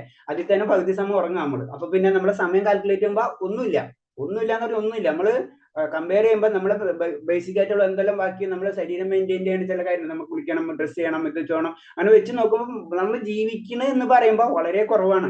അപ്പൊ അതെന്ന് പറഞ്ഞാൽ അത്രയും ക്ഷണികമായിട്ടുള്ള ഒരു കാര്യത്തിന് വേണ്ടിയാണ് നമ്മൾ ഇങ്ങനെ ദേവന്മാരെ ആരാധിച്ചൊക്കെ ചെയ്യുമ്പോൾ അതിനേല് എത്രയോ നല്ലതാണ് ഭഗവാൻ ആരാധിക്കുക എന്നുള്ള സങ്കല്പത്തിലേക്കാണ് അത് പോണത്. പിന്നെ ഭഗവാന്റെ രൂപത്തെ പറ്റി പറഞ്ഞാൽ ചില വ്യക്തികൾക്ക് ഭഗവാന് അല്ലാതെ നിറഞ്ഞു നിൽക്കണമെന്നും ചിലവർക്ക് അത് ഭഗവാന് രൂപമില്ല എന്നൊക്കെ ചിന്തിക്കും. പക്ഷെ ഭഗവാന്റേതായ രൂപമുണ്ട്. പിന്നെ പറയുന്നത് വ്യക്തിഗത ഭഗവാനെ നമ്മൾ ഭക്തിയോടെ ആയിരിക്കണം ആരാധിക്കേണ്ടത്. പഠിച്ചിട്ടോ ഊഹാഭാവങ്ങൾ ചെയ്തിട്ടൊന്നും ഭഗവാന് കിട്ടില്ല. കറക്റ്റ് ആ ഭക്തി ഉണ്ടെങ്കിൽ മാത്രമേ ഭഗവാൻ. പിന്നെ അതിൽ പറഞ്ഞത് ജപമാണ്. ഭക്തി സേവനത്തിന്റെ ജപാനുഷ്ഠാനം എന്ന് പറഞ്ഞാൽ ആദ്യം പടിയാണ് ഭഗവാനെ വിളിക്കുക. അതാണ് ആദ്യം പടിയുന്നത്. എന്നാലേ നമുക്ക് ഉയരാൻ പറ്റുള്ളൂ. പിന്നെ ഭഗവാന്റെ ലോകം എന്ന് പറഞ്ഞാൽ ഭഗവാന്റെ ലോകമുണ്ട്, ദേവന്മാർക്ക് ദേവന്മാരുടെ ലോകമുണ്ട്. അപ്പൊ ഭഗവാന്റെ ലോകം എന്ന് പറഞ്ഞാൽ ലോക വൃന്ദാവനം, മറ്റുള്ളവർക്ക് ഓരോ ദേവന്മാർക്ക് പറഞ്ഞ പോലെ ജനകലോകം, അതുപോലെ ബ്രഹ്മലോകം, അതേപോലെ തന്നെ ഇന്ദ്രന്റെ ലോകം, അതുപോലെ അഗ്നിയുടെ ലോകം, അങ്ങനെ വെവ്വേറെ ആയിട്ടുള്ള ദേവന്മാർക്ക് വെവ്വേറെ ആയിട്ടുള്ള ലോകങ്ങളുണ്ട്. നമ്മൾ ആ ദേവന അനുഷ്ഠാനങ്ങൾ ചെയ്യണമെങ്കിൽ ആ ദേവലോകത്ത് നമ്മൾ ചെന്ന് ജനിക്കും. മറ്റുള്ള ഭഗവാനാണ് ആരാധിക്കുന്നത് വെച്ച് കഴിഞ്ഞാൽ ഭഗവാന്റെ ലോകത്ത് നമ്മൾ എത്തിയിരിക്കും. പിന്നെ അടുത്തത് പറയണെന്ന് വെച്ച് കഴിഞ്ഞാൽ ഭഗവാന്റെ രൂപം എന്ന് പറയുന്നത് യോഗമായ എന്നുള്ള ശക്തിയിലാൽ മറച്ചിരിക്കുക എന്നാ പറയുന്നത്. അപ്പൊ സാധാരണ ജനങ്ങൾക്ക് ഒരിക്കലും ഭഗവാനെ കാണാൻ പറ്റില്ല, അത്ര വലിയ ഭക്തനെ അടക്കം കാണാൻ പറ്റില്ല. അപ്പൊ അതിന് ഈശാവാസ്യ ഉപനിഷത്തിൽ ആ ശ്ലോകം പറയണത് ഭഗവാന്റെ തേജോമയമായിട്ടുള്ള രൂപം, പ്രകാശം പ്രകാശം കളഞ്ഞിട്ട് ഭഗവാന്റെ തേജമായിട്ടുള്ള രൂപം എനിക്ക് കാണാൻ എന്നെ അനുഗ്രഹിക്കണേ എന്ന് പ്രാർത്ഥിക്കണ ഒരു ശ്ലോകമാണ് അത്. അപ്പൊ അത്രയാണ് ഭഗവാനെ കാണാൻ അത്ര ഈസി അല്ല എന്ന് പറയുന്നതാണ് അത്. പിന്നെ ഭഗവാനെ പറ്റി പറയണ ഭഗവാൻ എന്ന് പറഞ്ഞാൽ പണ്ടുള്ളത് ഇപ്പോഴുള്ളത് കാണാൻ അറിയാൻ പറ്റും, നമുക്കത് അറിയാൻ പറ്റില്ല.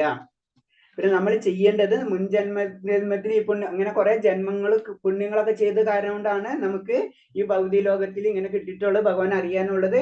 അത് നമ്മൾ ഒന്നും കൂടെ പരിശ്രമിച്ച് നമ്മൾ ദൃഢനിശ്ചയത്തോടുകൂടി ഭഗവാനിൽ സേവനം ചെയ്യണം. പിന്നെ നമ്മളെ പ്രശ്നം എന്ന് പറഞ്ഞത് വാർദ്ധക്യത്തിൽ നിന്ന് മൃത്യുവിൽ നിന്നാണ് അല്ലെ.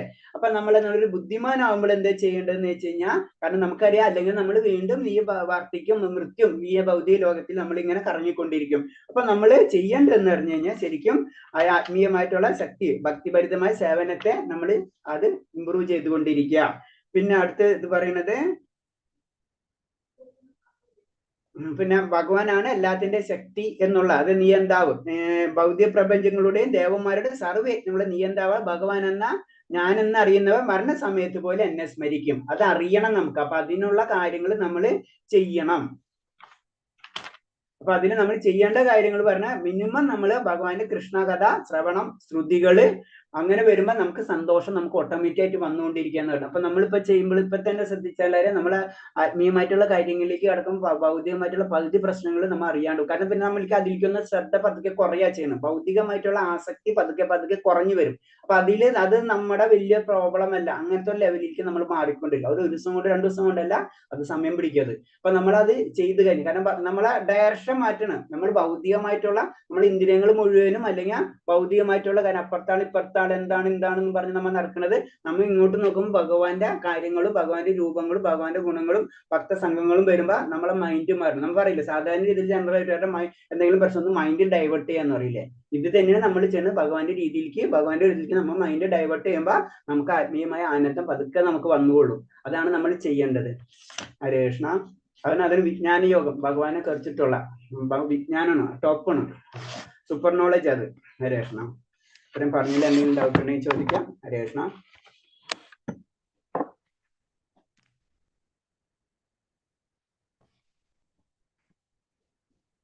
കേട്ടെ മാതാജി. ഹരേ കൃഷ്ണ. ഡൗട്ട് വല്ലതും ഉണ്ടാകും കാര്യമെങ്കിലും എന്തെങ്കിലും സംശയം ഉണ്ടെങ്കിൽ ചോദിക്കാം. ഓക്കെ. ബുക്ക് പിന്നെ ഒരു പോയിന്റ് പറയാനുള്ളത്, നമ്മളെ ഗ്രൂപ്പില് അതുപോലെ തന്നെ അടുത്ത ക്ലാസ്സും നമ്മൾ എല്ലാവരും അങ്ങനെയാണല്ലോ, അങ്ങനെ നമുക്ക് ഭഗവത അറിയാൻ ആഗ്രഹിക്കുന്ന പലരും ഉണ്ടാവും. നമുക്കും ഇങ്ങനെ നിങ്ങളെല്ലാവരും പതുക്കെ ഇതിലേക്ക് വരണം. നമ്മളിപ്പോ എല്ലാവരും ഗൃഹസ്ഥരാണ്. നമ്മൾ ഇതേപോലെ തന്നെ ഗ്രന്ഥങ്ങൾ കേട്ട് വായിച്ച് എല്ലാവർക്കും നമുക്ക് പറഞ്ഞു കൊടുക്കണം. കാരണം നമ്മളെ പറ്റി നമുക്ക് പലർക്കും അറിയില്ല. അപ്പൊ നമ്മൾ ഇതേപോലെ ഇങ്ങനെ ഗ്രൂപ്പിൽ ഇപ്പൊ ഷെയർ ചെയ്യുന്നുണ്ട്. അപ്പൊ നിങ്ങൾ എല്ലാ ഗ്രൂപ്പിലും നിങ്ങൾ ഷെയർ ചെയ്യുക. ഒന്നുമില്ല, ഇതുപോലെ തന്നെ ക്ലാസ്സസ് എല്ലാവർക്കും എത്തിക്കുക. അറ്റ്ലീസ്റ്റ് നമ്മളെ അതും ഒരു അതീന്ദ്രിയ സേവനം തന്നെയാണ് നമ്മൾ ചെയ്യുന്നത് അല്ലെ. ഭഗവാന്റെ കാര്യം മറ്റുള്ളവർക്ക് എത്തിക്കുക എന്ന് പറഞ്ഞത് തന്നെ അത് ഏറ്റവും വലിയ സേവനാ പറയുന്നത്. അപ്പൊ അത് എല്ലാവരും ഒന്ന് ശ്രദ്ധിക്കുക എല്ലാവരും. പിന്നെ ബുക്ക് വാങ്ങിച്ചിട്ടില്ലായിരിക്കും, ബുക്ക് വാങ്ങിക്കുക, വായിക്കുക, ജപിക്കുക. ഹരേ കൃഷ്ണ. ഹരേ പ്രഭു ഈ കുലങ്ങൾ യാദവ കുലം, സൂര്യവംശം, ഓരോ അവതാരങ്ങൾ വരുമ്പോഴേ ശ്രീരാമ ഇപ്പോ സൂര്യവംശമാണ്, കൃഷ്ണൻ യാദവ കുലാണ്. അപ്പൊ ഇതൊക്കെ എങ്ങനെയാണ് തരംതിരിഞ്ഞു വന്നത്? ഈ യാദവ കുലം ഓരോ വിഭാഗമായിട്ട് അടിസ്ഥാനത്തിൽ സൂര്യവംശം, യാദവ്, അങ്ങനെ ഓരോ അവതാരങ്ങൾക്കുള്ള കുലം എങ്ങനെ അത് നിശ്ചയിക്കപ്പെട്ടത്? എനിക്ക് അതിനെപ്പറ്റി അറിയില്ല പ്രഭു. ഞാനത് ചോദിച്ചിട്ട് പറയാം. പറഞ്ഞത് മനസ്സിലായി. ശ്രീരാമചന്ദ്രന്റെ കുലം എന്നത് സൂര്യവംശമാണ്. ഇപ്പൊ ഭഗവാന്റെ ഋഷ്ണികുലാണ് അല്ലെ. അപ്പൊ അതെന്താണെന്നല്ലേ അപ്പൊ അതുപോലെ തന്നെ ആ കുലത്തിനെ പറ്റിയല്ലേ, പലർക്കും പല കുലങ്ങളുണ്ടല്ലോ. അതെനിക്ക് അത്ര അറിയില്ല പ്രഭു. ഭഗവാൻ യാദവ കുലാണല്ലോ. അതെ, ഭഗവാന്റെ യാദവ വിഷ്ണുകുലെന്നും പറയും.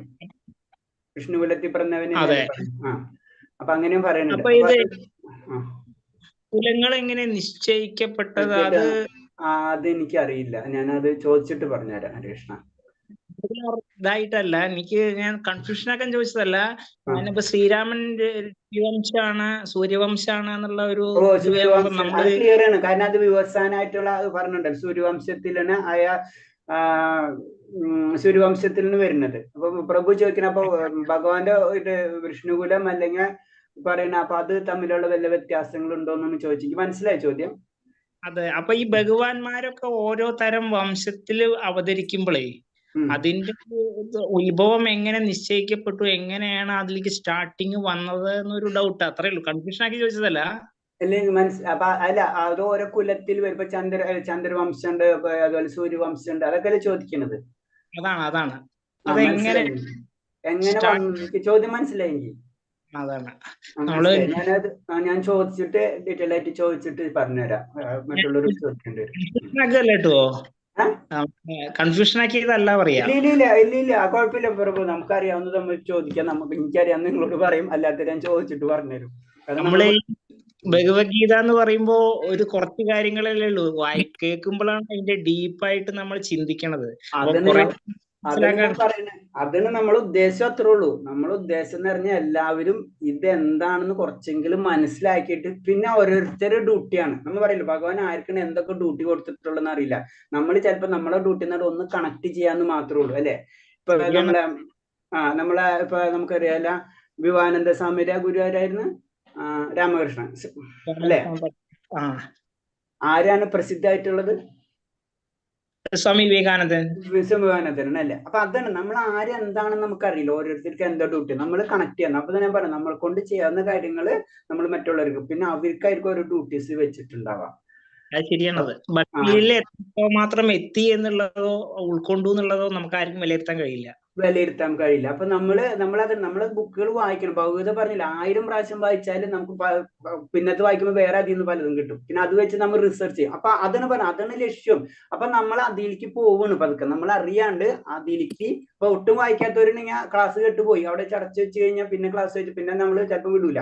അപ്പൊ അവർക്ക് അത്രേ ഉള്ളൂ, അവരവിടെ. പക്ഷെ ചിലർ അങ്ങനെയല്ല, അത് പുറകെ പോകും. ചിലർ അതിൽ പ്രാക്ടീസ് ചെയ്യും, ചിലർ സ്റ്റോപ്പ് ചെയ്യും. അത് ഓരോരുത്തരും ഓരോ ലെവലാണ്. പക്ഷെ നമ്മുടെ ലക്ഷ്യം എല്ലാവരും മാക്സിമം ഇതിലേക്ക് കൊണ്ടുവരും. അപ്പൊ നമ്മൾ പറയണതാണ്, നമുക്ക് എന്തൊക്കെയാണ് ഭഗവാൻ തന്നിട്ടുള്ളത് അതൊക്കെ നമ്മൾ ഉപയോഗിച്ചിട്ട്, നമുക്ക് ബുദ്ധി തന്നിട്ടുണ്ടെങ്കിൽ ആ ബുദ്ധി ഭഗവാന് വേണ്ടി കുറച്ച് ഉപയോഗിക്കാം. നമുക്ക് അറിവ് തന്നിട്ടുണ്ടെങ്കിൽ അറിവ് നമുക്ക് ഇങ്ങനത്തെ കാര്യങ്ങൾ മറ്റുള്ളവർക്ക് പറഞ്ഞു കൊടുക്കാൻ കഴിവുണ്ടെങ്കിൽ നമുക്ക് പറഞ്ഞു കൊടുക്കാം, അല്ലെങ്കിൽ ശരീരമായിട്ട് ചെയ്യാൻ പറ്റും. അതൊക്കെ നമ്മളെ ഡ്യൂട്ടിയാണ്. അതൊക്കെ ഭഗവാന് വേണ്ടി ചെയ്യുന്ന കാര്യമാണ്. അപ്പൊ അതൊക്കെ നമ്മൾ അതിലേക്ക് വളർത്തണം. അതാണ്, നമ്മളൊരു ഹിന്ദുവായിട്ട് ഒരു ഭഗവത്ഗീത മനസ്സിലാക്കാതെ ജീവിച്ചു പോവുക എന്ന് പറയുമ്പോ അത് വലിയൊരു നഷ്ടമാണ്. അതാണ് പറയുന്നത്, നമ്മളെ കൊണ്ട് ചെയ്യാൻ പറ്റുന്നു. ഇപ്പൊ നമ്മളെല്ലാവരും അങ്ങനെ പറഞ്ഞിട്ട് ആരെങ്കിലും ഇത് ചെയ്യണ്ടേ? ബേസിക്കായിട്ട് എല്ലാവരും പറയും ആരും പഠിക്കണില്ല. പിന്നെ നമ്മ തന്നെ പഠിച്ചിട്ട് മറ്റുള്ളവർക്ക് പറഞ്ഞു കൊടുക്കുക. അപ്പൊ എല്ലാവരും ചെയ്യണം. അതിന് പ്രഭുപാദ സ്വാമി പറഞ്ഞത്, എനിക്ക് ആരും ഫോളോവേഴ്സിന് എനിക്ക് വേണ്ട, എനിക്ക് ലീഡേഴ്സിനാണ് വേണ്ടത്. മനസ്സിലായി? എനിക്ക് ഫോളോവർ വേണ്ട, എനിക്ക് ലീഡർ മതി. നിങ്ങൾ എല്ലാവരും ലീഡർ ആവാനാണ് പറയുന്നത്. ഫോളോവർ വേണ്ട എനിക്ക് എന്ന് പറയുന്നത്. അതാണ് ആ കൺസെപ്റ്റ്. അതിനിപ്പോ എല്ലാവരും ഇതിൽ കുറച്ചും കൂടെ എത്രയും നമ്മൾ ആയിക്കഴിഞ്ഞാൽ ഓരോരുത്തരും പിന്നെ അതിന്റെ കുറെ ട്രെയിനിങ് കാര്യങ്ങളൊക്കെ ഉണ്ട്, അത് വേറെ കാര്യം. അപ്പൊ നിങ്ങൾ ഫണ്ടിലേക്ക് വരണം. എല്ലാവരും ഇങ്ങനെ തന്നെ ആദ്യം തന്നെ എല്ലാ ക്ലാസ്സസും 3-4 ഇങ്ങനെ first level, second level, third level, fourth level ആകുമ്പോഴേക്കും നമ്മളൊന്ന് കാര്യങ്ങൾ കുറെ ഒക്കെ മനസ്സിലാവും നമ്മൾ. അപ്പൊ പതുക്കെ നമുക്ക് മുന്നിലേക്ക് വന്ന് ഇതിലേക്ക് ഇൻവോൾവ് ആയി പതുക്കെ ഓരോ ആക്ടിവിറ്റീസ് നമ്മൾ ഏറ്റെടുക്കണം. തീർച്ചയായും നല്ല ക്ലാസ് ആണ്, മനസ്സിലാക്കാൻ കഴിയുന്നുണ്ട്. നമ്മള് ഒപ്പെത്താത്ത പ്രശ്നങ്ങളേ ഉള്ളൂ. ഇല്ല പ്രഭു, അത് നമ്മളായിക്കോളും. നമ്മൾ ഇത്ര വിടരുത്. ഭഗവാനെ പിടിച്ചെന്നെ വിടരുത്. മനസ്സിലായോ? നോക്കിക്കോളും. അതാണ് ലക്ഷ്യം. ശരിയത്. മനസ്സിലായി? നമ്മ വിടരുത്. നമ്മളെ മൈൻഡിൽ ഉണ്ടായിരുന്നു. തീർച്ചയായും. ഓക്കെ. ഹരേ കൃഷ്ണ. ഹരേ കൃഷ്ണ. പഞ്ചകൽപത രൂപേച്ച കൃപാസിന്ധ്യായ ഹരേ കൃഷ്ണ. വാഞ്ചകൽപരൂപേച്ച കൃപാസിന്ധ്യായ 14 പാവനേ വൈഷ്ണവേ ആനന്ദ കോടി വൈഷ്ണവ ഭക്തർക്ക് ഗുരുദേവ ജയ്. ഹരേ കൃഷ്ണ. ഹരേ കൃഷ്ണ. ഹരേ കൃഷ്ണ. ഹരേ കൃഷ്ണ. ഹരേ കൃഷ്ണ. ഹരേ കൃഷ്ണ. ഹരേ കൃഷ്ണ. ഹരേ കൃഷ്ണ. കൃഷ്ണ കൃഷ്ണ ഹരേ.